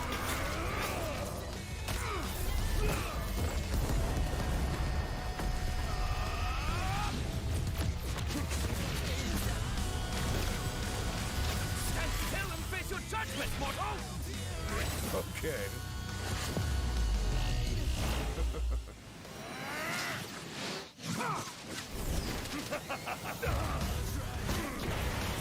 What do you think of this color? Is it not beautiful?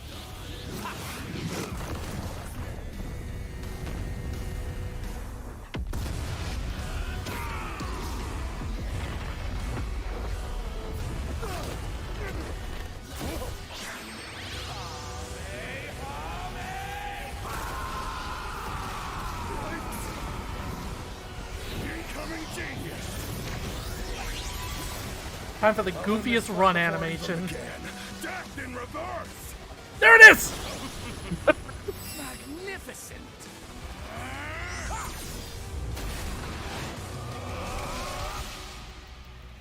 Mortals, sinners, prepare for divine...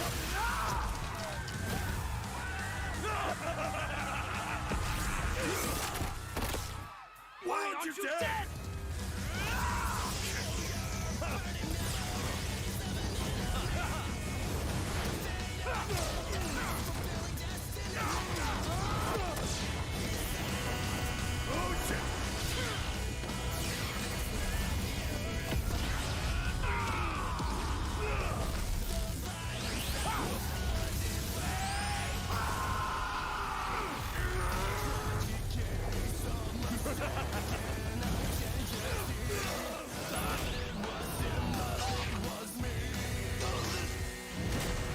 There it is. At the top Such a funny joke. Down upon creation itself. That is the work of a god.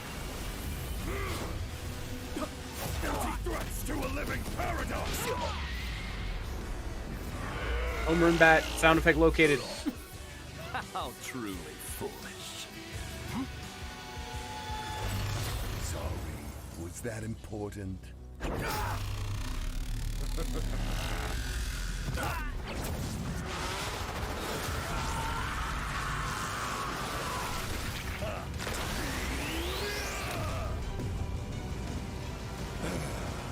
How fun.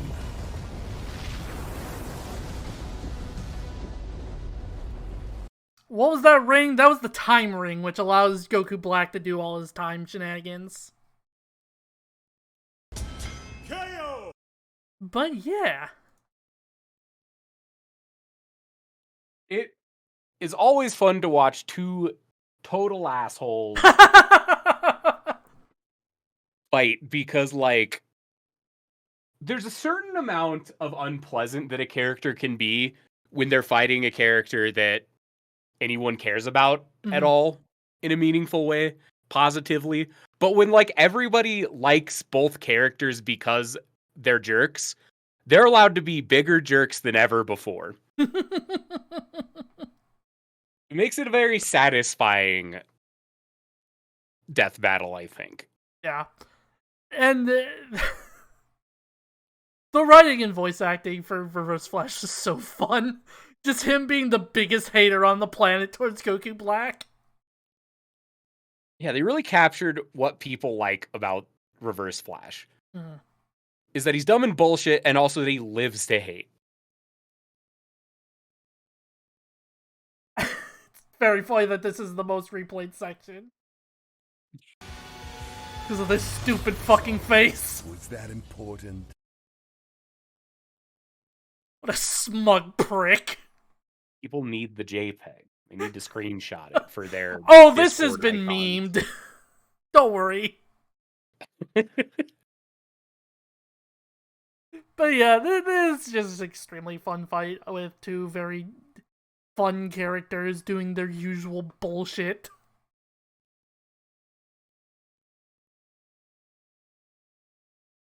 Yet another... Just another DBZ fan getting mad type episode. So this is like the one of the few DBZ episodes that's not controversial at all. Because even DBZ fans know that the Reverse Flash is bullshit. Yeah.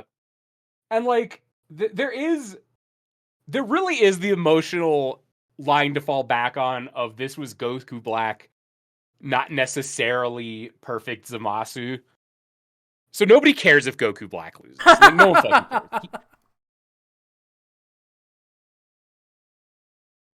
Yeah, they do say that Zamasu probably wouldn't have actually helped because Reverse Flash is that bullshit, but... That's true. But just like there being a line to draw makes it more acceptable in my experience. Mm-hmm.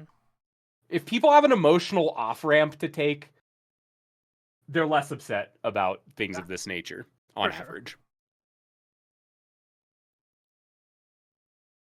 But yeah. Wolverine versus Raiden. This is a very old episode.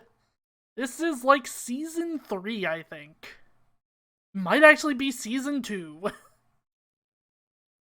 Which Raiden are we talking about here? Metal Gear. Okay. I was thinking maybe Mortal Kombat. No. But Metal Gear makes more sense.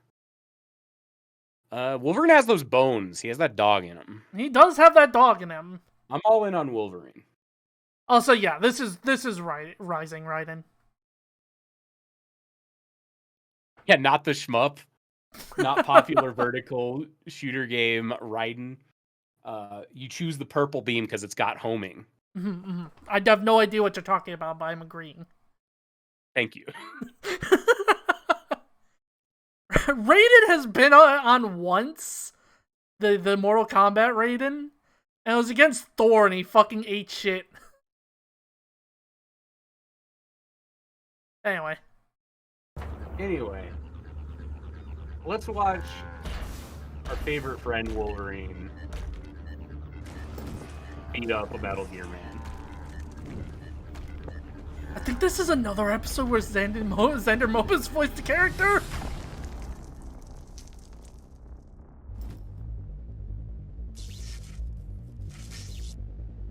Also voiced by, animated by Torian.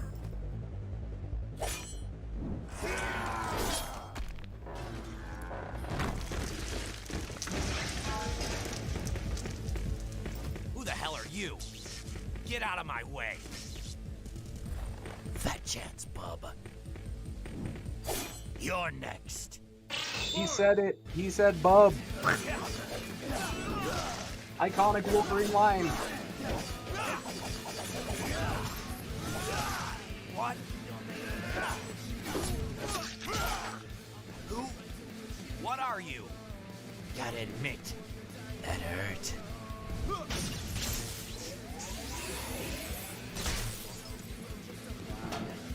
Nice trick, Voltron. I'm actually more human than you. And that's saying something. Let's dance.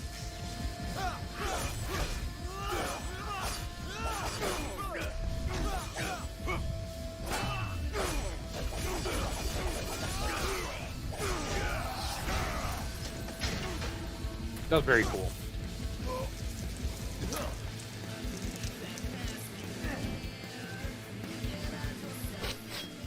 No use hiding, bub. The nose knows.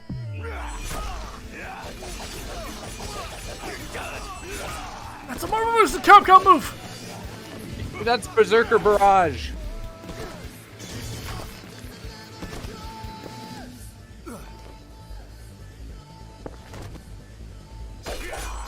What?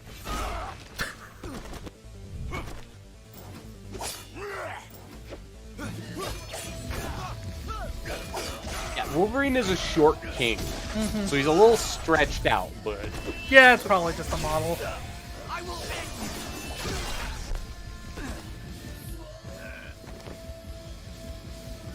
you. Are you some kind of cyborg? Well, my bones are covered in the strongest metal around. Does that count? he's got them cheater bones. Have to swing harder then.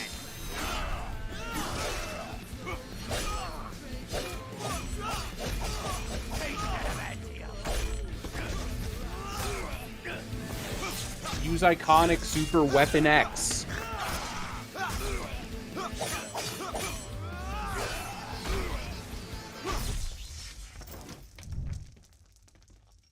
Oh, ouch. All right, Terminator. Now you've got me mad.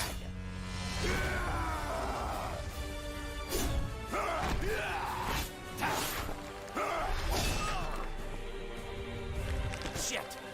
Not again. Good night, RoboCop.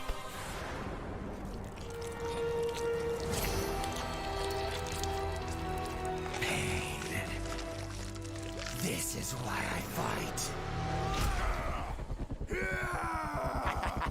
It's time for Jack the Ripper to let her rip.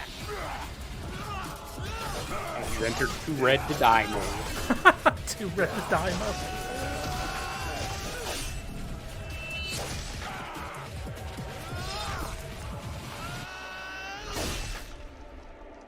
Oh!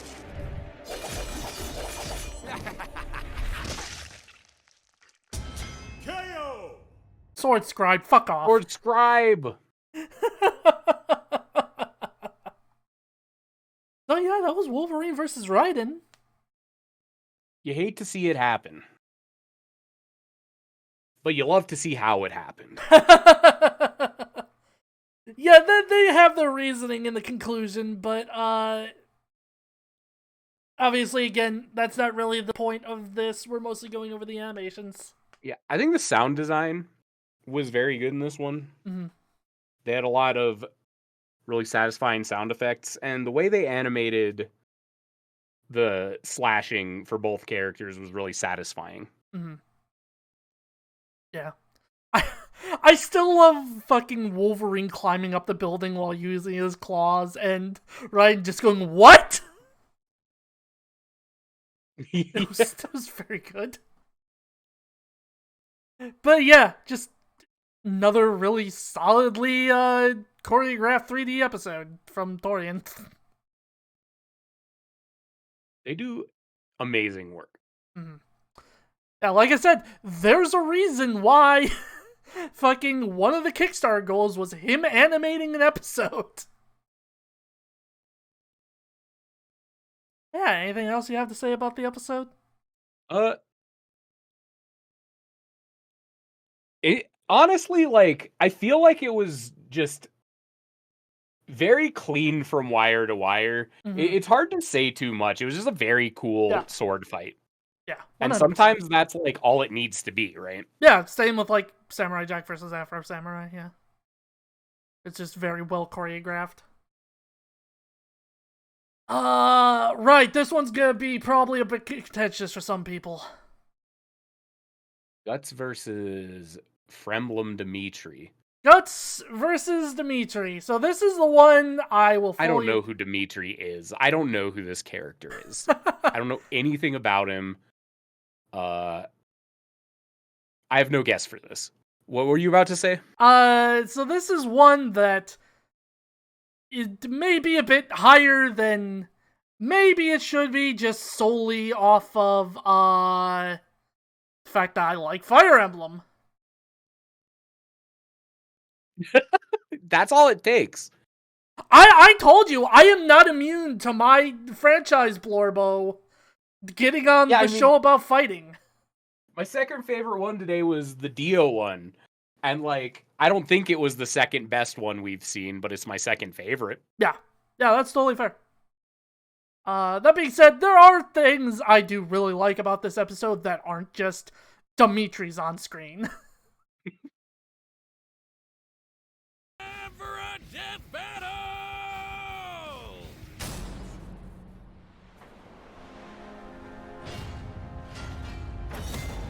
I don't really know anything about Dimitri. I do know that Guts is pretty archetypically fucked up. Like, save the high and mighty crap till you're dead. Okay, hold on. Hold on, fucking Ark and Black. I am not saying that it's Dimitri specifically that is why I like this episode. I said it's because I like Fire Emblem. Dimitri is school kid that had a bad life. Okay, sure. He has a big weapon. Guts has a big weapon. What's not to like? Okay, first off, I do prefer Engage. Engage is a much better game than Three Houses, in my opinion. But that's going into a different tangent entirely.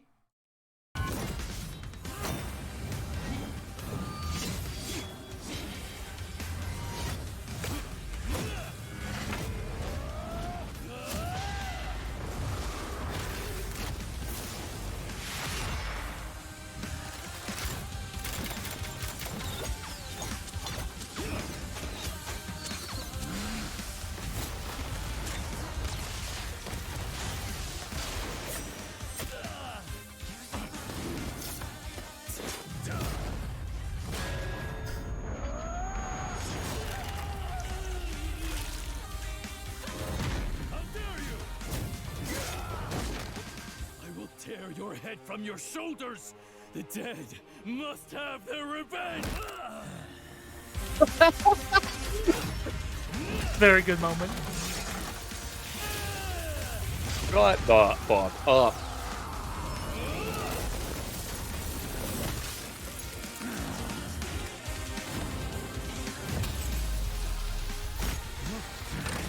Go to hell! Gun.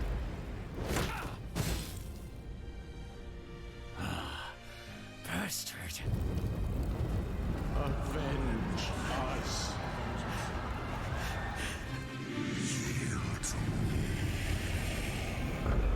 Promise, I'll kill them, all of them, down to the last one!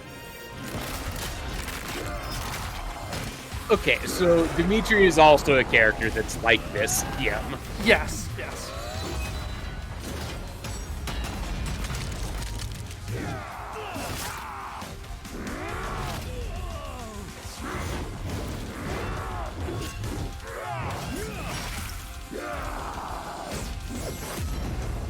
Enough of this!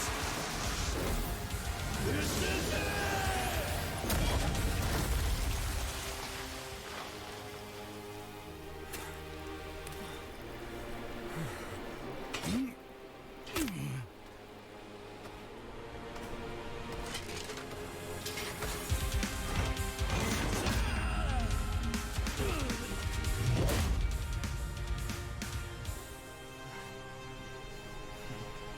Still standing? So we're both shackled to the dead. You foul beasts will not have his soul!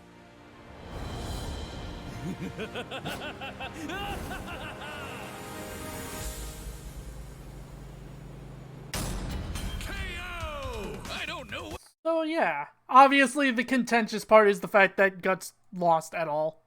Yeah, it's surprising, but not. If they were going to make Guts lose, I think this is the coolest way they could do it. Yes, 100%. It shows, like I said, like we've talked about before with a lot of these episodes, it just shows immense respect to both characters. Yeah. I do feel like this borders on the make character lose territory, but I don't know enough about Fire Emblem to really like. That delves say one into way or power another. scaling stuff. The simple answer Which is just not what we're here for. yeah. The simple answer is just by their calculations, which again, power scaling is putting math into situations where the creators did not consider real world physics. Yeah, it's gonna be fuzzy no matter what, especially with two characters that are like close enough, like these two are. Mhm.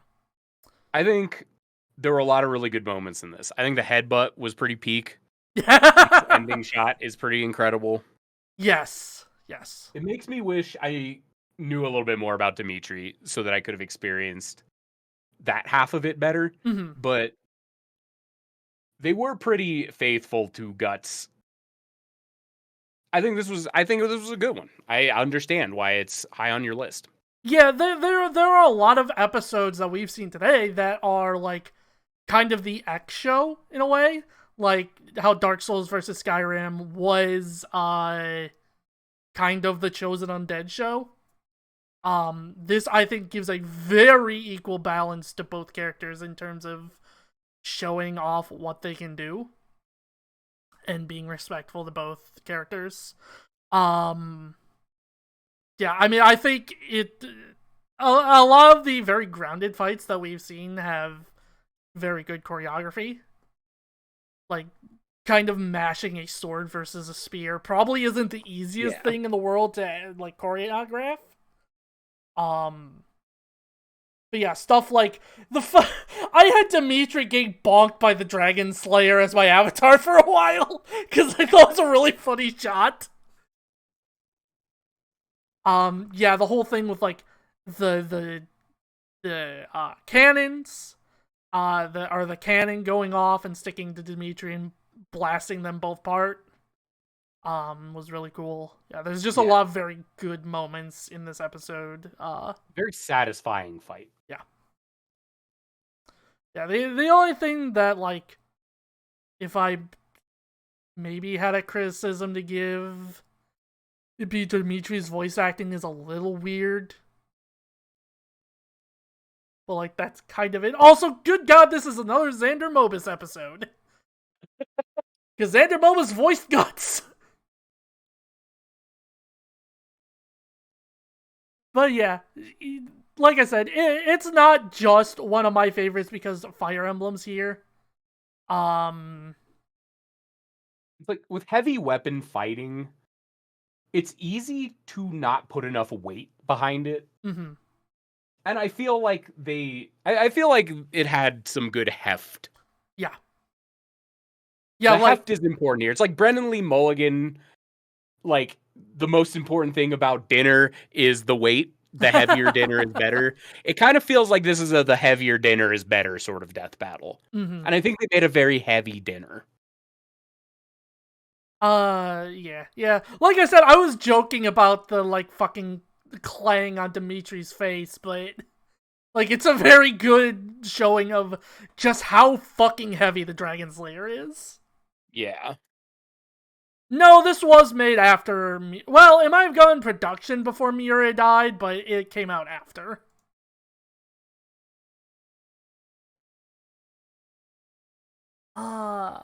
And here's what people have been waiting for. Okay. So this is Saitama versus Popeye. This one shouldn't exist. And I don't mean that, like, in a spiteful way. I mean that in a, like... Saitama cannot lose a fight. Not because of his power scaling, because that is, like, the core conceit of the character. Like, Saitama is a criticism of the worst parts of power scaling. The whole idea behind Saitama is that he will win any fight he's in trivially, and it will never be explained why. And as the audience, you have to grapple with what it means for a character to be stronger than the media they're in. Like, can a story still be interesting if a character is just truly unable to lose? And that story can only be told with a character that is incapable of losing. So this is the first death battle, I think, that does have a wrong answer. Okay, but consider So I definitely Popeye will eats be the turning spinach. my brain off. Popeye eats the spinach, right? But I do think, like, more than any of the others, this is one that, like, I think goes into the territory of, like, not understanding the source material if Saitama punts at some point. I do think... I'm a big fan of One's work in general. And, like, Saitama's power is not to be a strong punch man. It's specifically to win every fight in one punch. And the character ceases to be interesting if he doesn't. So I do hope that if he does lose, at least the fight looks cool. We'll see what your thoughts are at the end.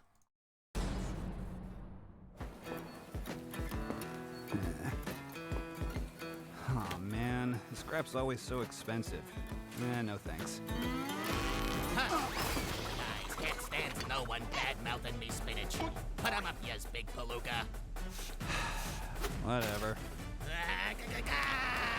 Give me a 1 and a 2 and a 100 and a heat.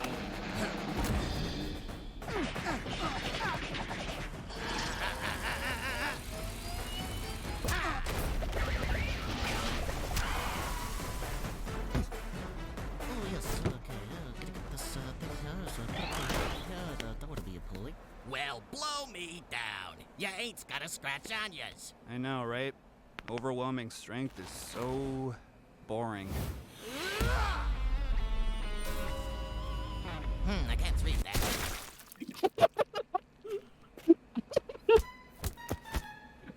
Yeah. Huh? Okay.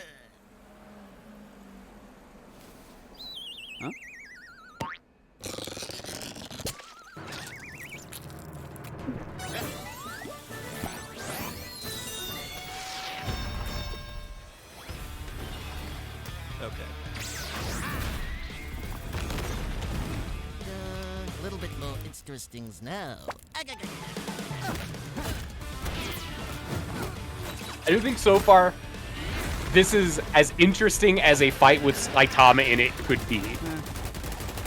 And they're leaning into the comedy really hard, which is very good.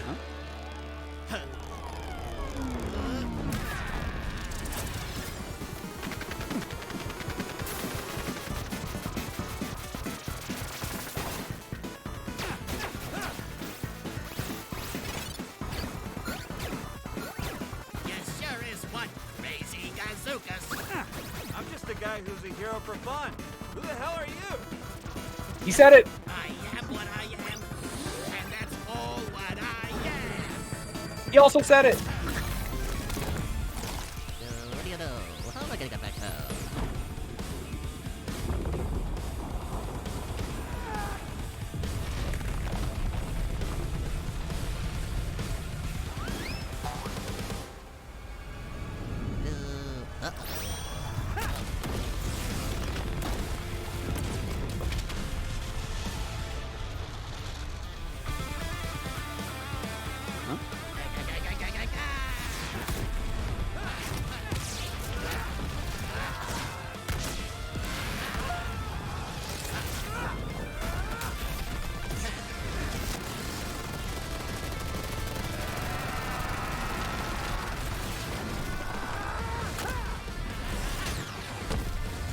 Damn, this is pretty sick.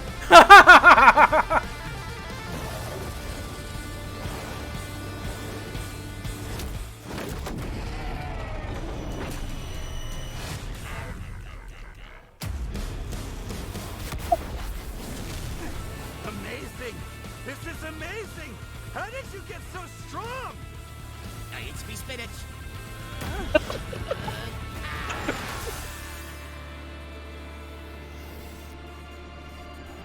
Told you he eats a spinach. It is what he do. Can this be? My heart's beating so fast. My muscles ache. I can feel them again. That's all I can stand, 'cause I can't stand no more. I never thought it would happen. A serious fight. I found it!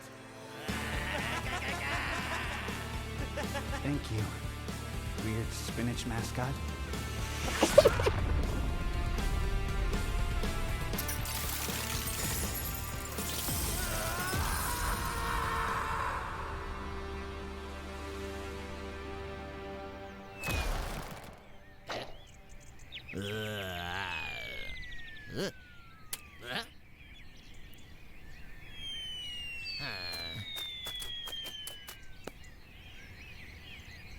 And then he became egg. He took a big gamble, but now he is scrambled. I'm Popeye the Sailor Man.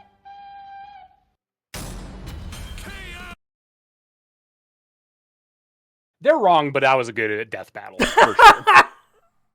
They're, like, objectively incorrect.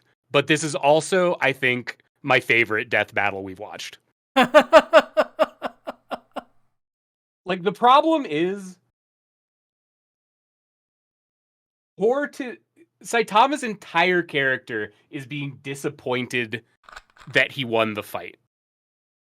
And, like, that's why he's not a fun character to power scale. Because it's a foregone conclusion. And this is the most of any of the death battles ever that they have made a character lose. That being said, incredible death battle. Very funny, very good. It is not correct, but it is a very good fight. There's just so many little bits and bobs about this episode that just make it an amazing episode. Popeye got up to some real bullshit. Yeah, Popeye's he's like rubber hose cartoon character, and that's why it's so disappointing to Saitama that he won anyway. Like, that's the whole bit. And when a character's entire bit is that they're put up against a character they should finally lose to and don't, it only makes it worse for them when they win anyway. Like, that's kind of the whole thing, right?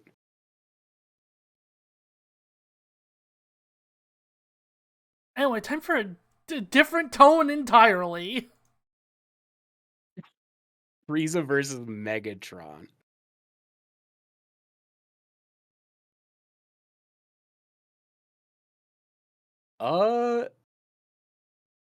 Transformers is like crazy, right?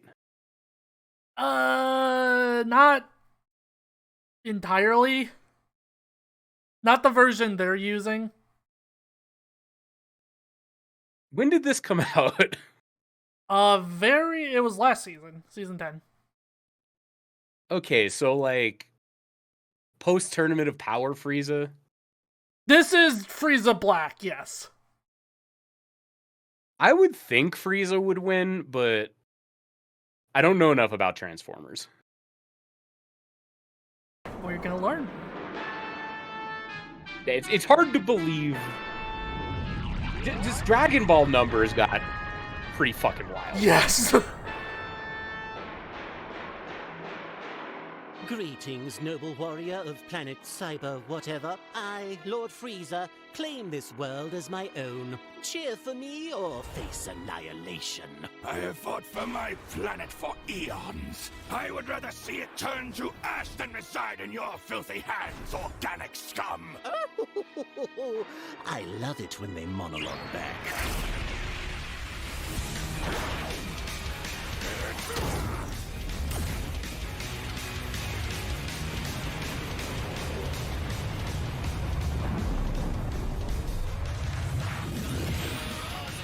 Pity. I'll have to construct a new mothership from your corpse.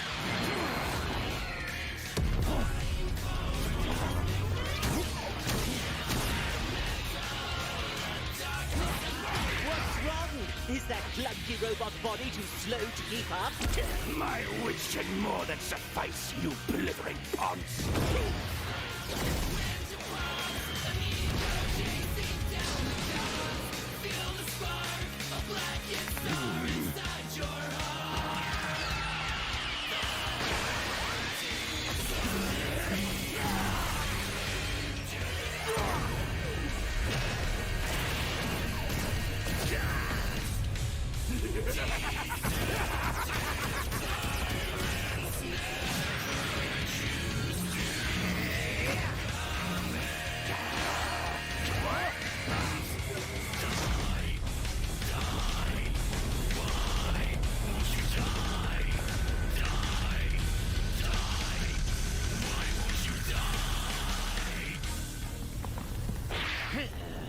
Where did he go? Huh?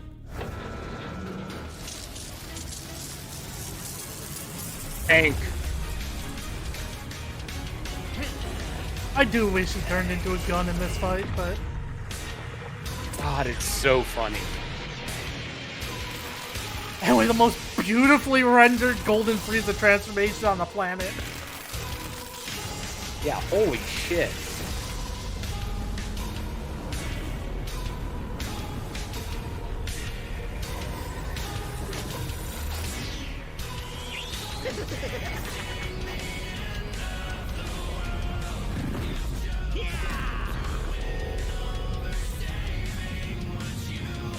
Generally speaking, I think Golden Frieza looks pretty stupid.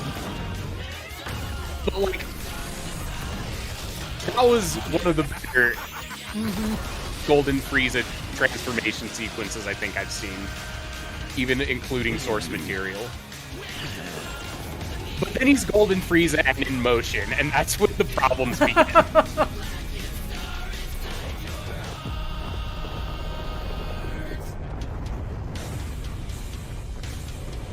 Well, doesn't this just always happen? I give it 5 minutes. My planet!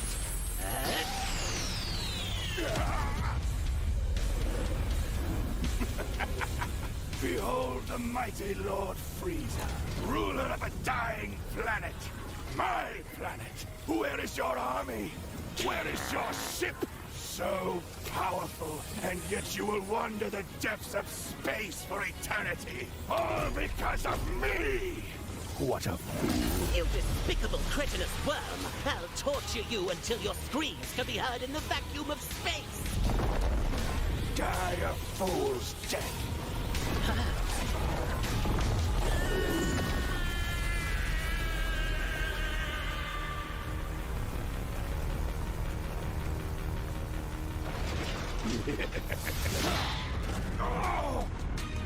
You will die by my hand!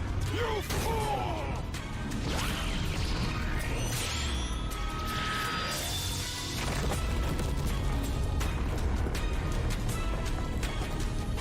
Cybertronians must kill them all. KO!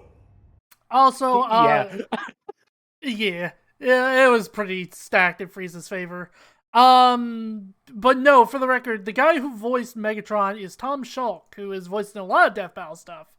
You might know him as Dio, Omni-Man, And SpongeBob SquarePants. The classics. But yeah, what did you think? This was, I think, the highest production values overall I've seen on this show. It was very gorgeous 3D animation. Yeah, Devil Artemis, same go of animated Bardock versus Omni-Man. Yeah, that one looked really good too. Hmm.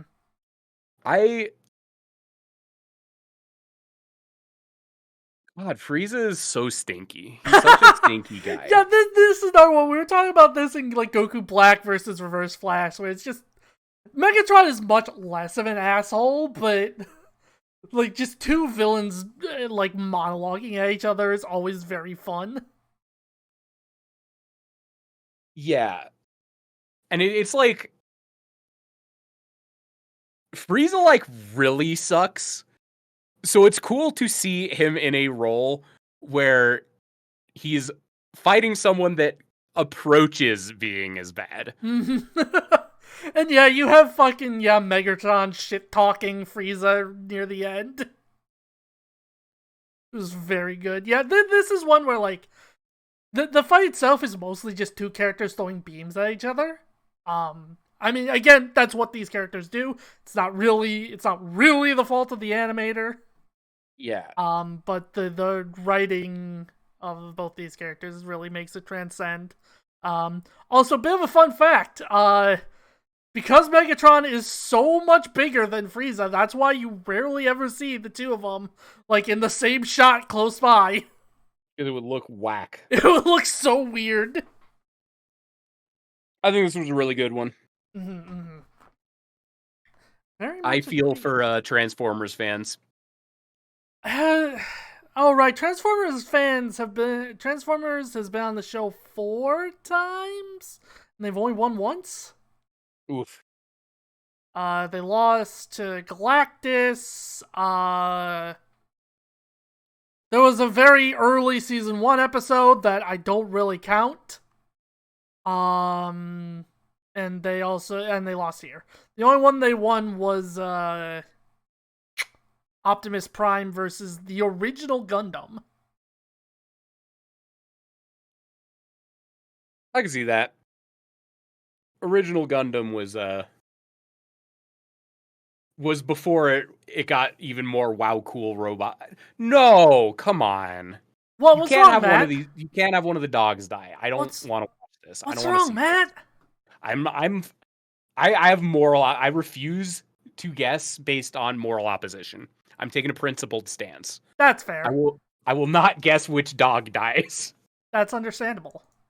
All possibilities. It's time for a dog battle. You know, there was an actual crossover episode between these two.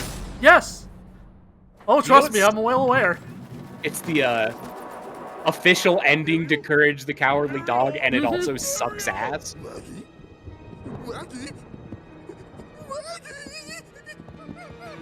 It's truly dire.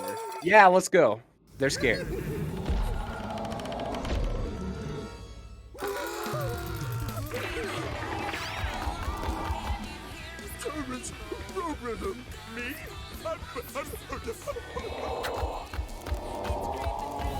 What do I do?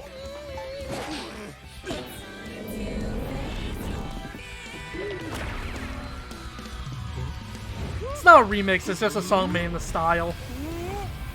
I'm getting me mallet. Come on!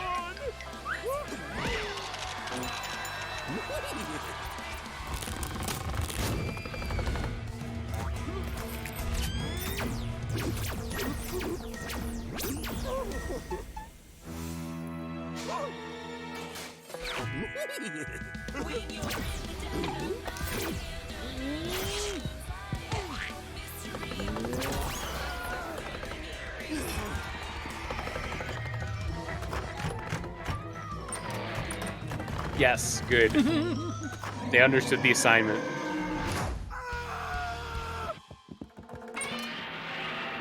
Damn, actually, an incredible pairing of the Courage opens a door and there's B-movie footage in it and the Scooby-Doo door gag. How to defeat a Great Dane with a speech impediment, eh? You twit.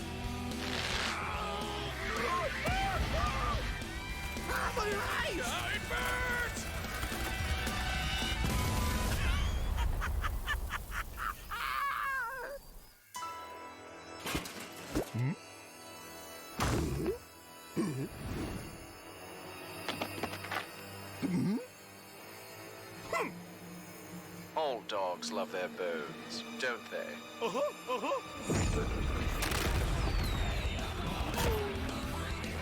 No, not the 13 ghosts.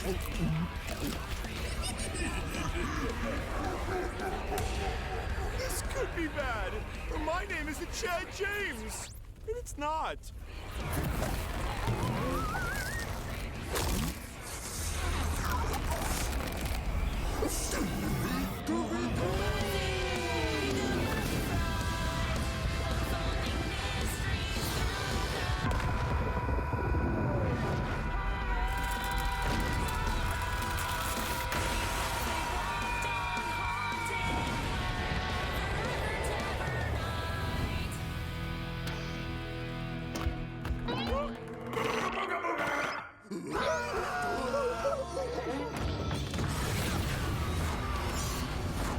Stupid dogs! You made me look bad! What's her? Well, ow! Ow! Cut it out!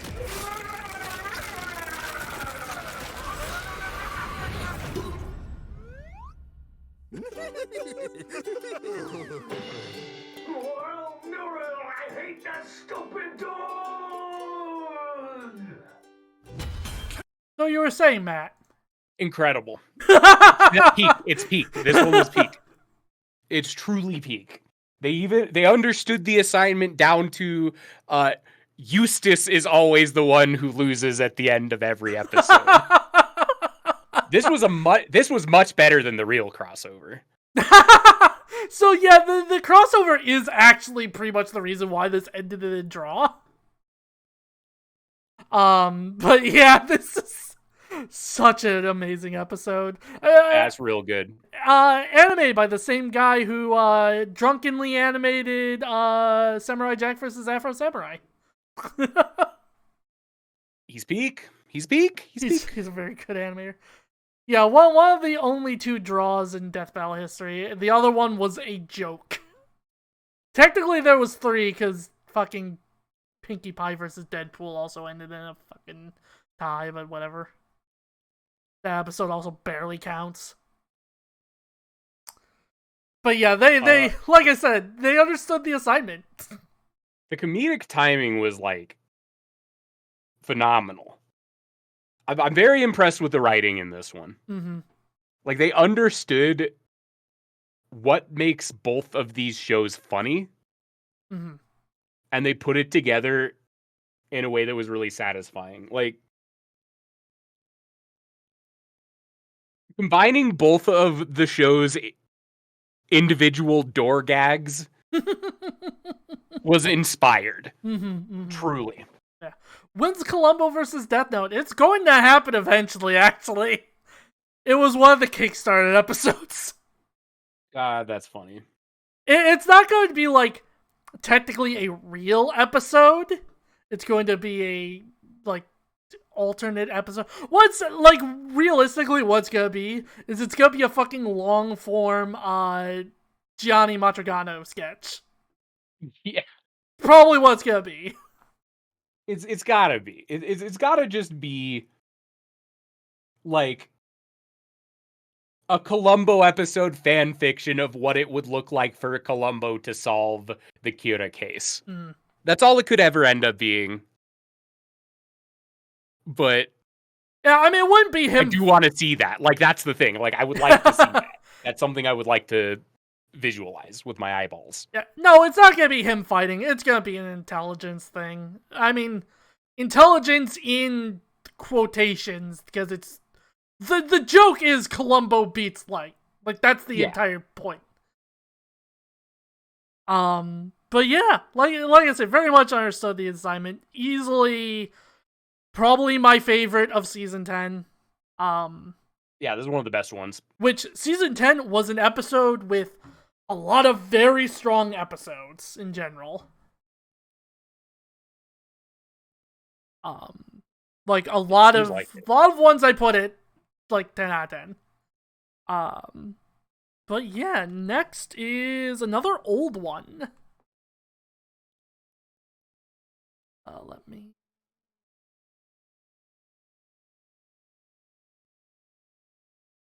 Solid Snake versus Sam Fisher.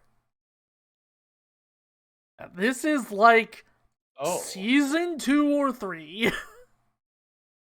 Yeah, it's harder to call like really old stuff in a show like this, because the longer something like this runs, the better the better their rules get and the more consistent they get in how they do things. Like with anything like this, the early episodes are always a toss-up. Yeah, like it's very Calvin Ball 100%, in the first few yes. seasons. They flat out said they like didn't start doing actual math until like episode 15 or some shit. And even then it was very, is what it is. It's very early YouTube. I'm interested to see this stealth espionage action.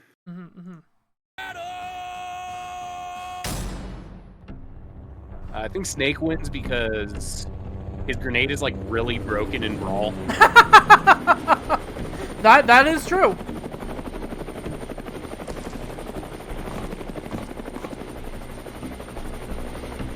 Do you know Snake is not an even 50-50 mirror match? I did not, but also, yeah, you can tell this is old because this is the fucking Snake Brawl model. Yeah. Because he's got the facial hair. Okay, Snake, I've finished uploading the building schematics to your solid eye. Call. The intel we need is inside. Should be a piece of cake, but there's one heat signature inside. Just one? Yeah, maybe everyone's out for a late night dinner. Thanks, Otacon. Piece of cake.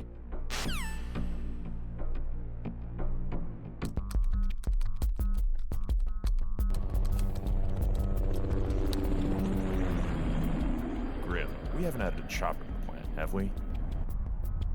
No, the Paladin is your evac plan. Why? We've got a party crasher. Your new friend That's won't so last funny, long. Doc. There's only one way into that room. Don't lecture me, he's mine. Snake, he's in the room.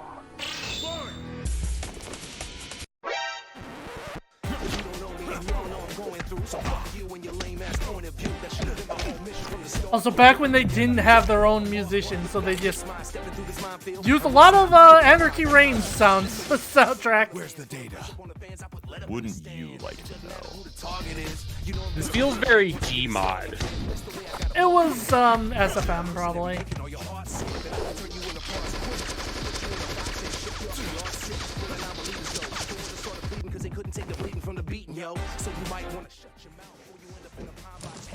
Grim, did you get that? Sam, are you all right? I'm fine. He's after the data. Just our luck. I'll bring the plane in for you. Don't. This guy's gonna be a problem if I don't take care of him now. But it's more important that No. Trust me, Grim. I'm not alone. Somebody beat me to the intel and destroyed the source. Think he's with Praying Mantis? Raven Sword?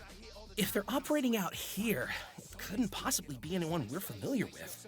I'll start scanning radio frequencies to see if I can find any comm lines. But Snake, until we know what you're up against, I suggest you keep yourself out of sight. I've already got it covered. Please tell me it's not a cardboard box. Do I need to go over this again? The cardboard box is a very important tool for infiltration missions. It's ideal for fooling the enemy. It ain't personal, it's just the only way I still can make a grand. Understand what I'm talking about? Get the picture of what this all about? It's time for you to walk it out. You don't want to be around when these dogs start barking out. You don't want to play the target. Snake, this is insane. Otacon, I'm not exaggerating when I say the success of my mission hinges on how I use this cardboard box. But in the end, a cardboard box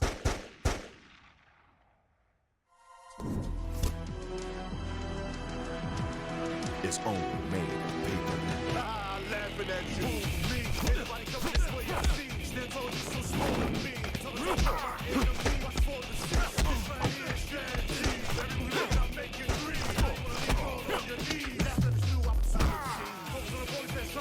Boy box. Otacon, I've got the intel.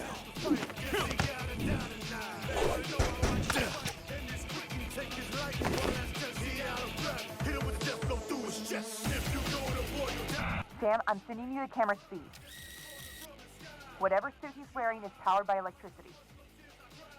Perfect.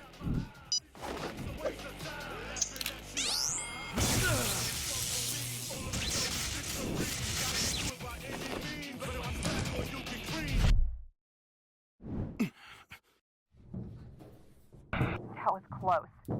You're welcome, by the way. I lost the data. Oh, wonderful. Well, Without his suit, he's not hiding anywhere.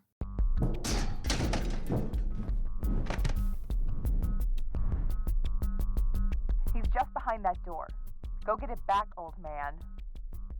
This is too easy. Ah, what is that? I don't know. Somebody's interfering. Hello? Missing Holland? Who is this? Identify yourself. I'm Otacon. I'm impressed. Your security's pretty state-of-the-art. Not good enough, though. Sorry. What? How long have you been listening in?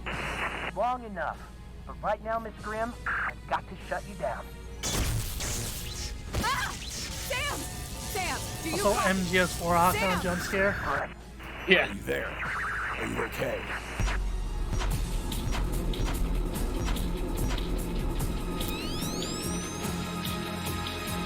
Otacon's a little cheater boy. You're pretty good. You're pretty good. Snake? Snake?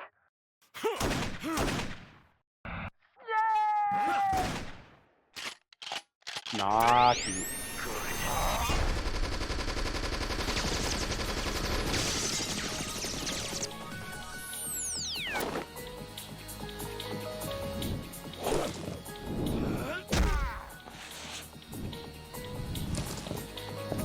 CQC.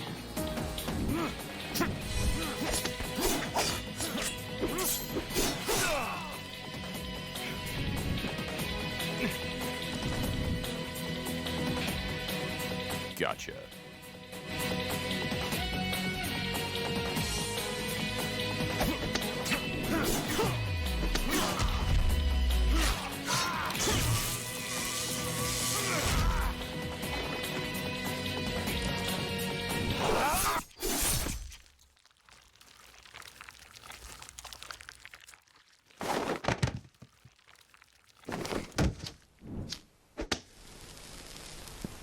Piece of cake. So yeah, very long one. Yeah, but it was. I definitely see why it's so high on the list because a lot of them, a lot of them are like individual fights. This was like a whole. This is like a whole ass movie. Yeah. Yeah, no, I saw a few people talking about how they'd like to see it like redone modernly. To an extent, I see where they're coming from, but I think I don't think it needs it. I think if you're willing to just accept things looked differently when this was made, like the way it's put together, I don't think it gets too improved one way or another. Maybe a couple less box jokes, but other than that, like I think this is about as cool as it can get. Yeah, I feel in like terms of the showing these Mhm. groups. Yeah, I feel like the issue with modern remaking it would be back then, especially in season 2, fights just kind of came out when they were ready, right? So you had the time to make these like 6-minute long fights compared to nowadays, which has more of a budget and it has like, actual scheduling. Right. So I feel like a lot of stuff, like the slower moments where they're stealthing and the stuff with their communicators would probably end up getting cut in like a remake, and that would be like really disappointing to me. Yeah, I think, and again, I just don't think it needs it. Like, it's already a complete work. I think this is close to like a genuine crossover as these two could have been. Yeah. And I think there's something to be said about not everything needs to be remade to look nicer. Yeah. Yeah, I would agree. Yeah, like, for example, yeah, as Rayman says, the longest we usually get nowadays are like 4 or 5 minutes. I think, again, this is talking about a little bit spoilers. I think one of the Bowser vs. Eggman is one of the longer ones in recent memory. Nice. And even then, they only had 2 voice actors, despite it being an army fight. Like, for like the other characters, they use stock audio from like the games. That makes sense. Honestly. So, yeah. You're gonna have a lot of characters that don't need to say any more than like 1 or 2 lines, so you might as well use the 1 or 2 lines everyone's here for. Yeah. But yeah, I mean, like you said, this is very much, it felt more like a crossover than a fight, basically. Yeah, this one is good, but like it's good on a different axis than a lot of death battles. Yeah. And that's kind of what I said with like how I didn't really order a lot of the ones on my list, because they very much, a lot of them are going for very different things. Yeah, like Saitama Popeye was like very clearly going for like a cartoon, an American cartoon sort of fight, more so than a death battle. And like, I think the ones, Goku versus Superman 2 was like less of a fight and more of like a love letter to the rivalry between Superman and Goku. Yeah. And I think like those are my favorite ones. Like the ones where it's a death battle between the characters because that's the show, right? But like there's also something else going on. Yeah. Like the Courage and Scooby-Doo one as well. Yeah, 100%, yeah. Those 4, I think, are my current favorites. Coming in 5th is the honorable mention of the one that has a JoJo's character in it. Oh, fuck. Wow. So, yeah. How much do you know about My Little Pony, Matt? I know enough. This is like the snake horse guy who's like the chaos god or something, right? Yes, yeah. Also, I forgot this one. No, it was on the list. It was between, well, the next one and Sam vs. Snake. I know more about Gravity Falls. I liked Gravity Falls. It's a show that I still need to watch it someday. I would have liked there to be more of it, but I'm glad there isn't. It got to end on its own terms. It's a very complete work. It's fun. I recommend it. Absolutely no way to predict who wins this one. Literally none. Oh, I called Scoob Courage the best episode of season 10. Yeah, that still stands. I really like this episode. I do, like I said, these aren't ordered, so I still really like Scoob Courage more, despite really liking this one too. All right, the combatants are set. We've run the data through all possibilities. I think assuming that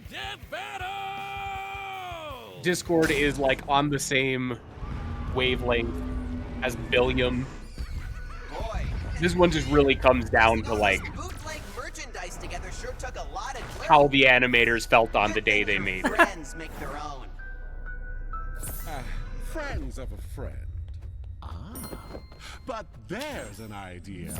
Dear Princess Celestia, today Bill Cipher learned an important lesson about friendship. Yeah! Ow! My eye!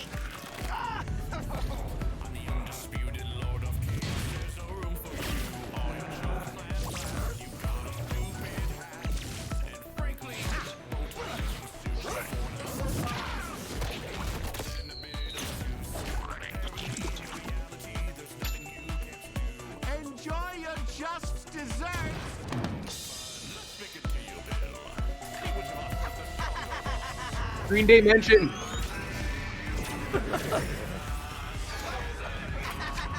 What are you doing, man? Come on!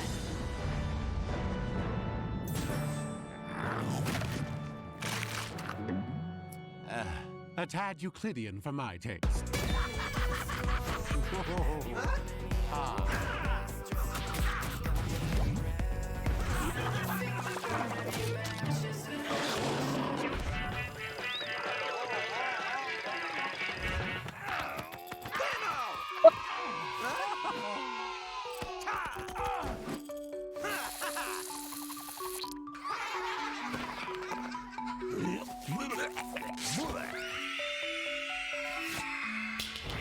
Tell Jean-Luc his show is worse than Code of Honor! You are not qualified to work with a fourth wall.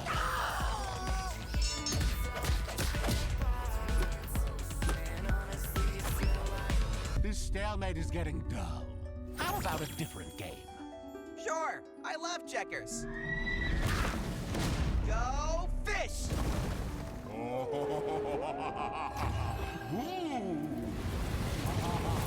You're messing with my mind? Oh, this is my shtick, you hack! We may be evenly matched, Bill, but I've seen your show, my two-dimensional nuisance. And I know how you die.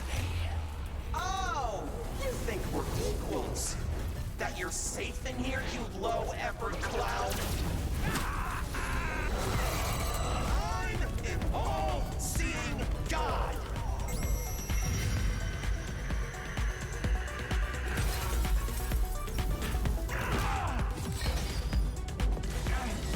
Well, it was worth a try. But still, I'm surprised you don't recognize your old home. No. No! No. No! No, no, no, no, no, no, no, no, no, no! Oh, Bill.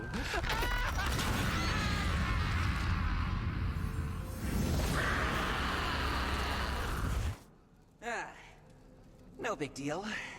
I've done this once already. Wanna make a deal? Yeah. That was pretty good. Yeah. That was a good piece of media, I think. It's another one where the ending is genuinely just so perfect. They put a freaking puppet show in my animated cartoon. They did. Also, the bit about the fucking hand coming out of Discord's mouth and being treated like this terrifying eldritch being is so fucking funny.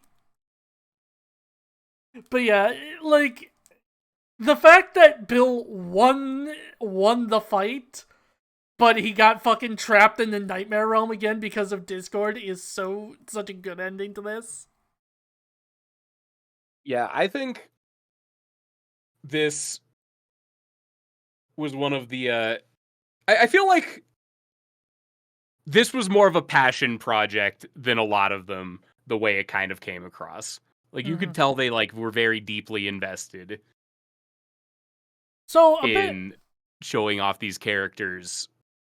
Yeah, I will say, a bit of a fun fact. When season 9 was wrapping up, they introduced memberships and official Discord for the show. And to encourage memberships and to join, they had what they called the Champions Ballot, where they would pick, the entire community would submit matchups, and then they would pick from that and then put a poll up. It was one for a 2D episode and a 3D episode. Obviously, you can probably guess which was on the 2D list. Yeah. This one was voted by fans to become a real episode. Do you want to know what the 3D one was? What? Because it's not on the top 20 list. What was it? It's Cole McGrath versus Alex Mercer. Oh, I'm sorry, I fell asleep. What was the 3D one? Sorry, I didn't hear you. What was it? Can you believe that we had the option of fucking Spy versus Agent 47, Kratos versus Asura? People voted for Alex Mercer versus Cole McGrath. Great. I said this before, and it gets me upset every time. Or it gets people upset at me every time, but Alex Mercer and Cole McGrath are both characters that are alive solely because people wanted that matchup like 8 years ago. Well, no accounting for taste, I suppose. But yeah, no, this is a fantastic episode. One of the another really small detail that I really love, and it's kind of hard to show in actually scrolling back, but after Bill and Discord go through the portal, and they come out the other end, you can actually see that the lighting is slightly different in the second half of the fight, and all of the monsters and shit that Bill summoned are gone. So it's showing that it's an illusion and they're actually in the nightmare realm. That's pretty cool. It's just a very small detail, but it makes it so much better. Like the knife thing from Dio vs. Alucard. Yeah. The details in the death battles, I think, really add up. Mm-hmm. Yeah, for sure. And yeah, Cole versus Alex isn't, bad, but it's very hampered by the characters themselves. Yeah, it's hampered by being the most boring fucking thing you've ever said to me, is the problem.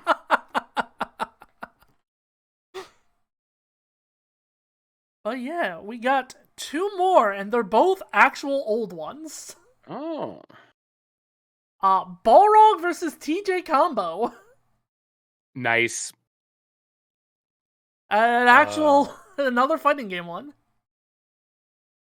I can't... God, both of these are just actual boxers. I think TJ Combo might do some weird Killer Instinct stuff, in which case I would imagine he would win, but Balrog is he's a dirty fucking cheater. Balrog is infamously a cheater. He got a new super in Street Fighter 4, which is him just cheating. He says, that's right, it's time to cheat. He does say it's time to cheat. So really, I think this comes down to how hard can Balrog cheat? How hard can Boxer cheat? Let's find out. Ladies and gentlemen, introducing our first fighter. He's big. He's okay. This is Street Fighter 5 Balrog. Yeah. He's Balrog. Now for his challenger. This is champion with a shady history who's here to prove he can beat the best of the best. The second strongest version of Balrog in terms of fighting game character strength. So if this was made around this time, people really thought Balrog was great. What it takes to beat the champ. That might You contribute. won't even make it to round 2, wimp.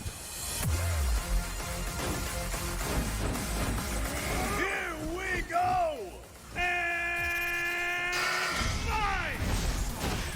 And Balrog starts strong and ferocious.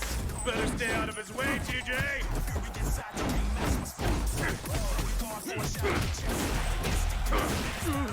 TJ's quick, but Balrog is clearly overwhelming him.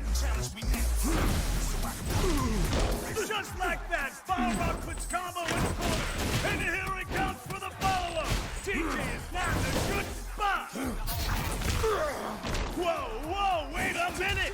Did TJ just turn this around?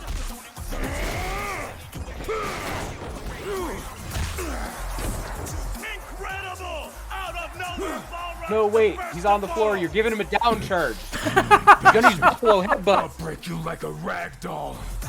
It's a safe block reversal in Street Fighter 2. Ending round 1. Folks, it looked like Balrog clearly had the reins in this fight, but I'd Say TJ proved he can give as good as he gets. Moving into round 2. I think this is too close to call. What you got, huh?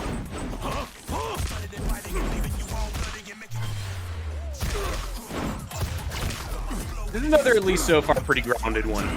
Oh, extremely, yeah. No, that's it. That's actually the super. No, that's the cheating super. It's called a Dirty Bull. Whoa! That's not appropriate. Come on, Tiny. Just you and me. Bring it on, asshole.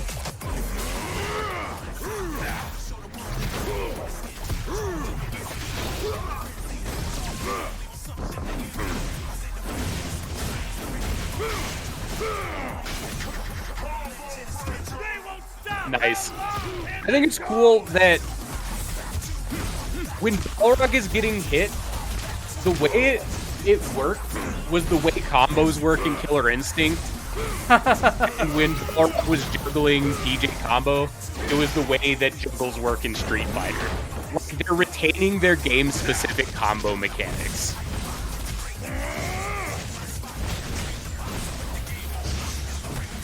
In, like, again, very small detail sort of ways.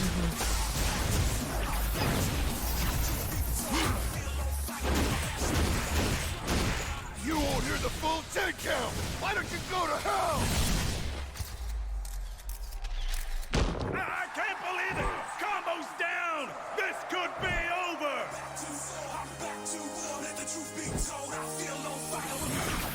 I ain't done. Wait, what? TJ's backed up with his last breath.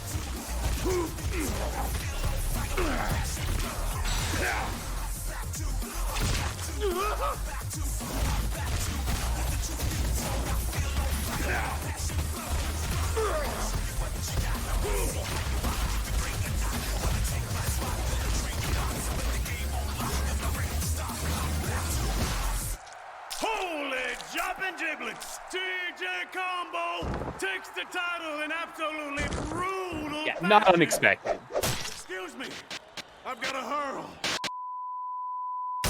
Balrog, in the end, is just the biggest cheater of all time. He's like the best boxer, and also he cheats.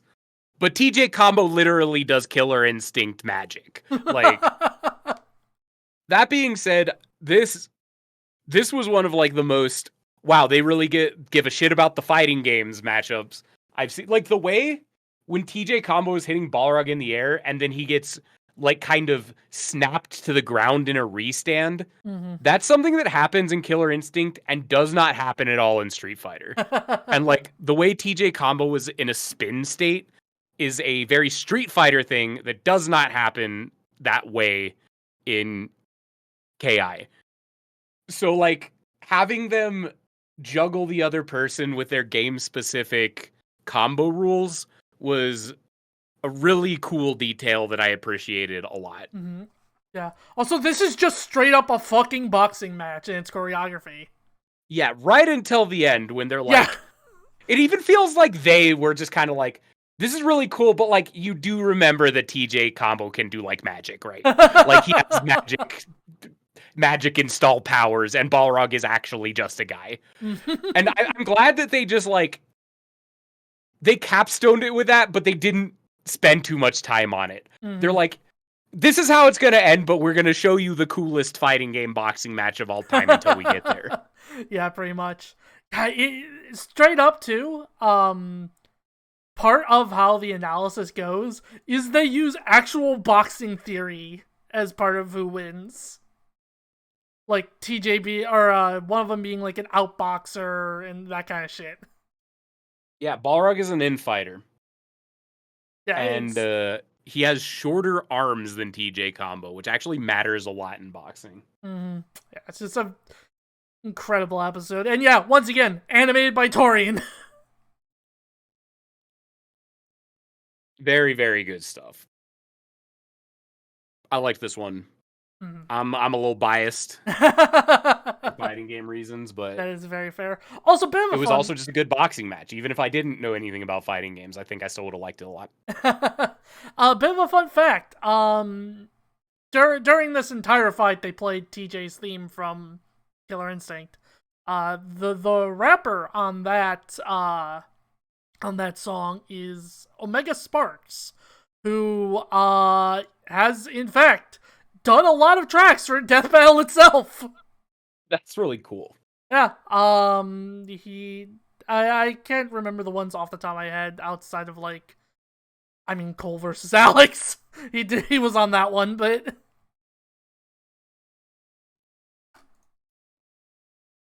and the final one I have to show you tonight is Dante versus Bayonetta. Dante versus Bayonetta, the one that got Death Battle blocked by Kami on Twitter. Wow, what? Yeah.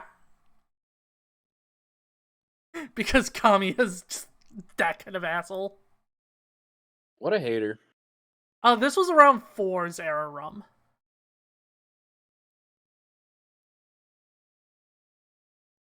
Both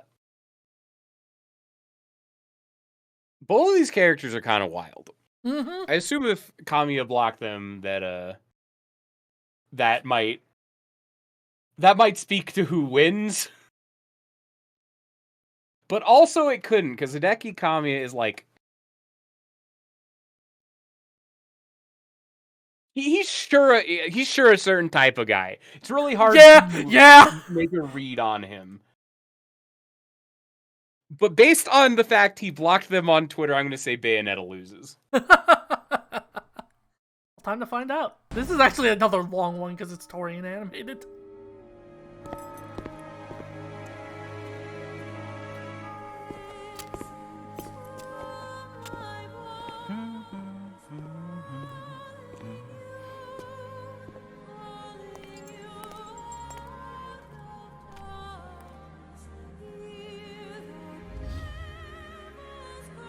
Another wandering lost soul, I see. We'll say even just going into it, this is another one that makes me wish that someone didn't have to die at the end. Yeah. I really don't think either of these characters would kill the other one under any reasonable circumstance. Could be fun. I see. But if you're looking for the left eye... Well, maybe Bayonetta would kill Dante. Yeah, I don't know. I think there's an argument to be made, but...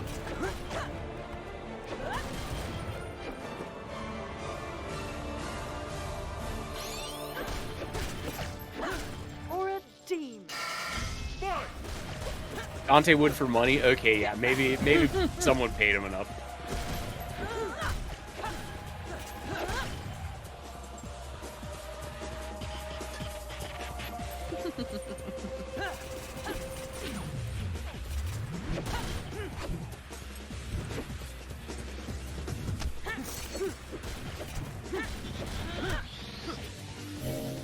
Take this!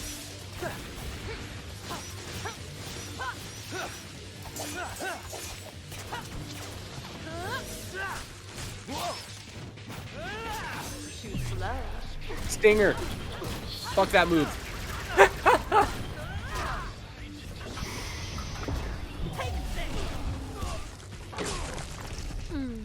What a disappointing finish.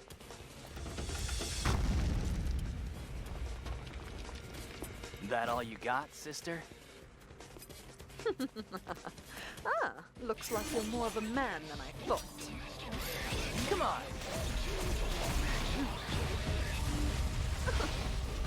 No touching.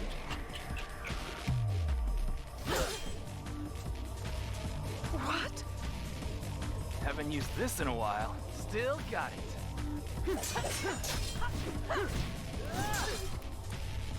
In the money. I like the way they animated those two abilities being stacked on top of each other. Mm-hmm. You need to be taught a lesson.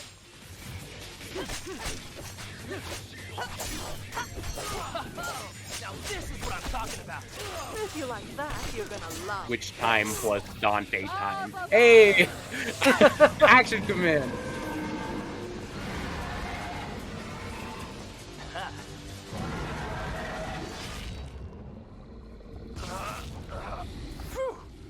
Your breath stinks.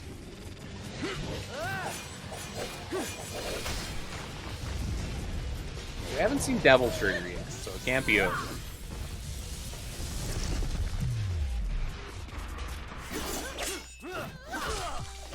This is where we part ways, love. After you. Dante! Frisch located.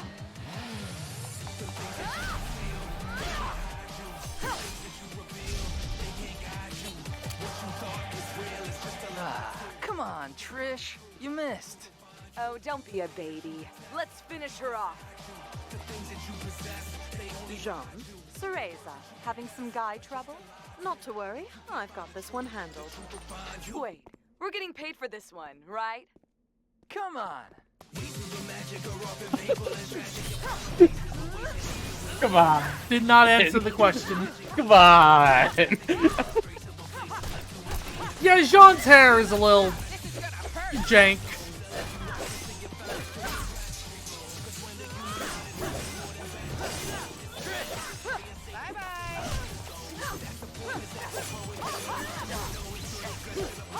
What's wrong? Can't keep up? So close. Oh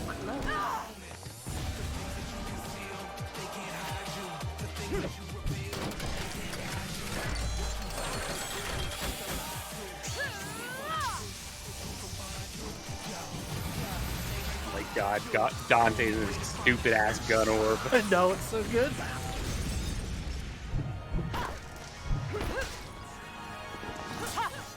Where did you get that outfit?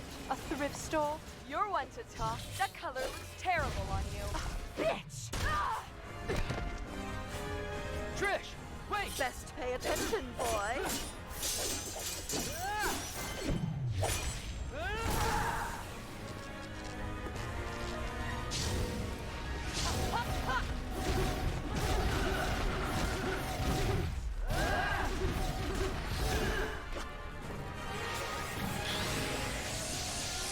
Pretty or not, don't fuck with a witch.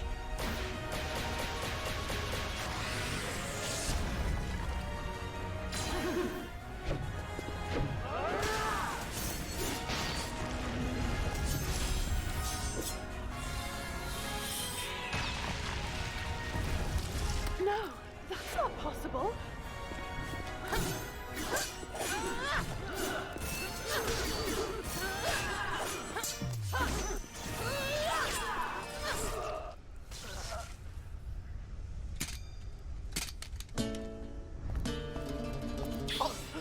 Not possible.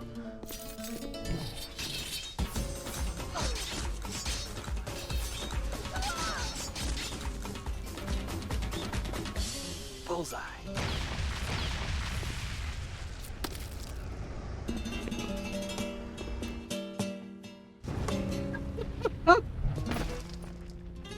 God, I love Dante. Awkwardly Never shuffling. meet any nice girls.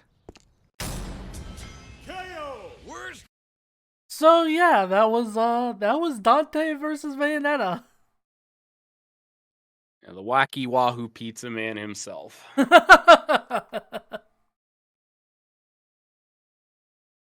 I'm starting to see why people want this guy to make another one.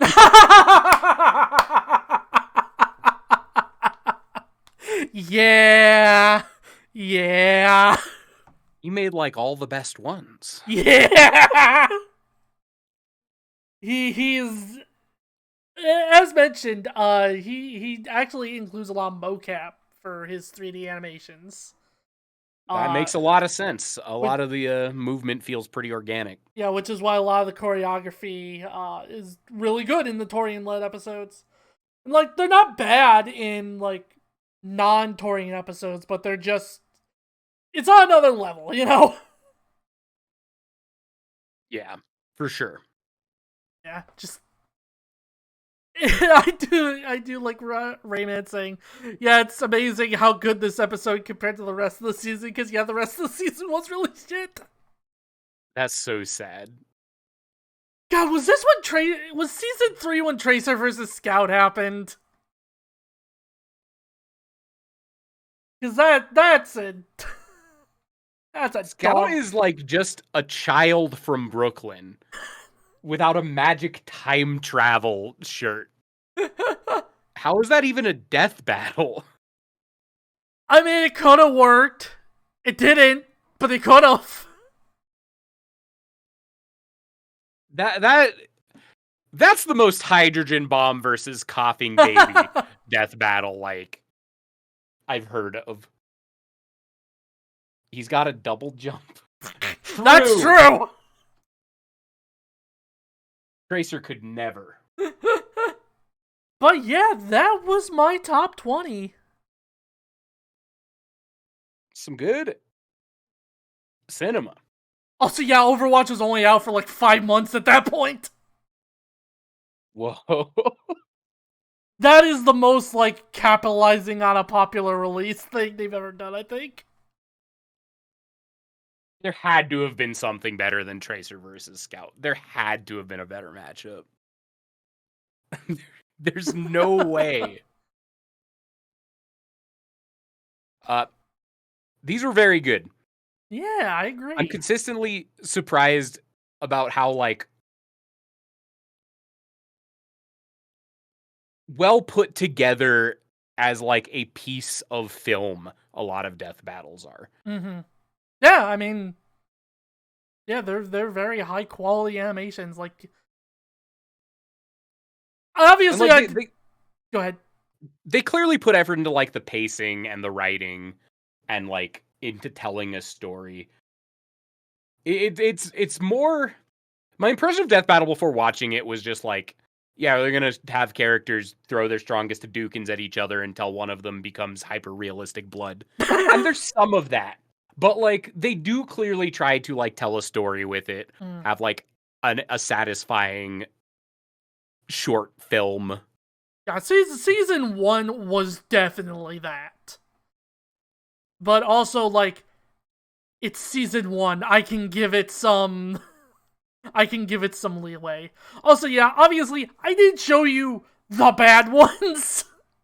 And, like, in my personal opinion, I would say Death Battle didn't get, like, consistently quality until, like, season 9, probably.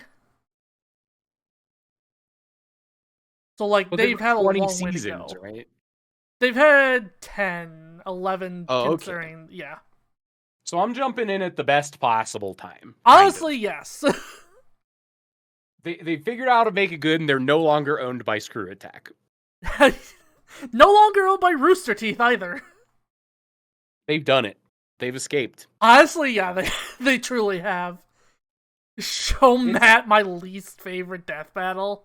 I could. Do you want to do that, Matt? You know what? Sure. Let's round it out with something bad. Like, all of these were very good. Let me stop streaming Like, for a second.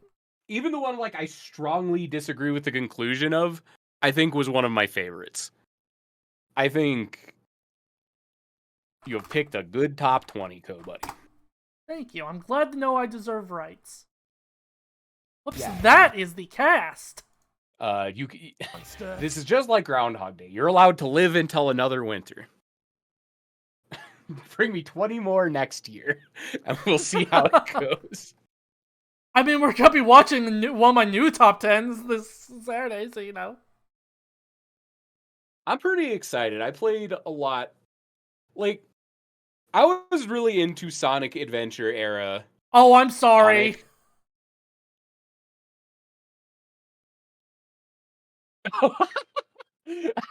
Mewtwo versus Shadow, let's go. Yeah. I was saying that I think Eggman versus Bowser is gonna be good, because, like, I was a kid when those games were, like, in their prime, I think, for me. So it's a death battle I would have enjoyed a lot when I was a child. Anyway.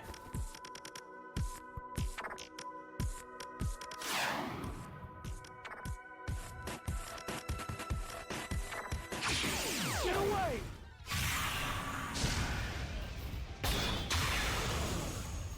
You are not welcome here.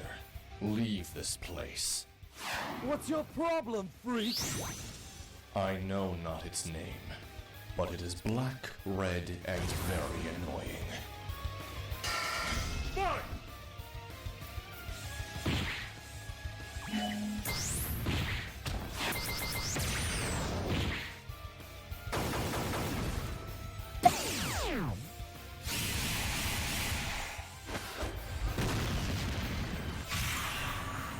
Fuck, man.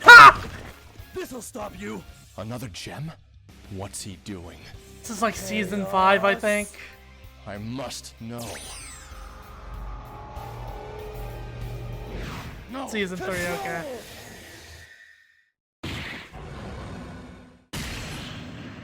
Really crusty. Hey, shout out to them leaving part of the fucking green screen in! Dog, no. We ran out of background. Good try, monster, but you're done. Too much.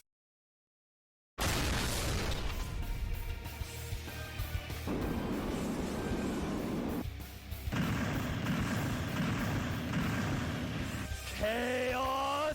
Not this time. Control!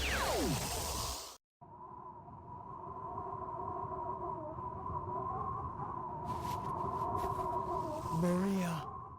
Wait, where am I? Oh my god, I'm glowing! Why am I glowing? Sayonara. No, Kringe.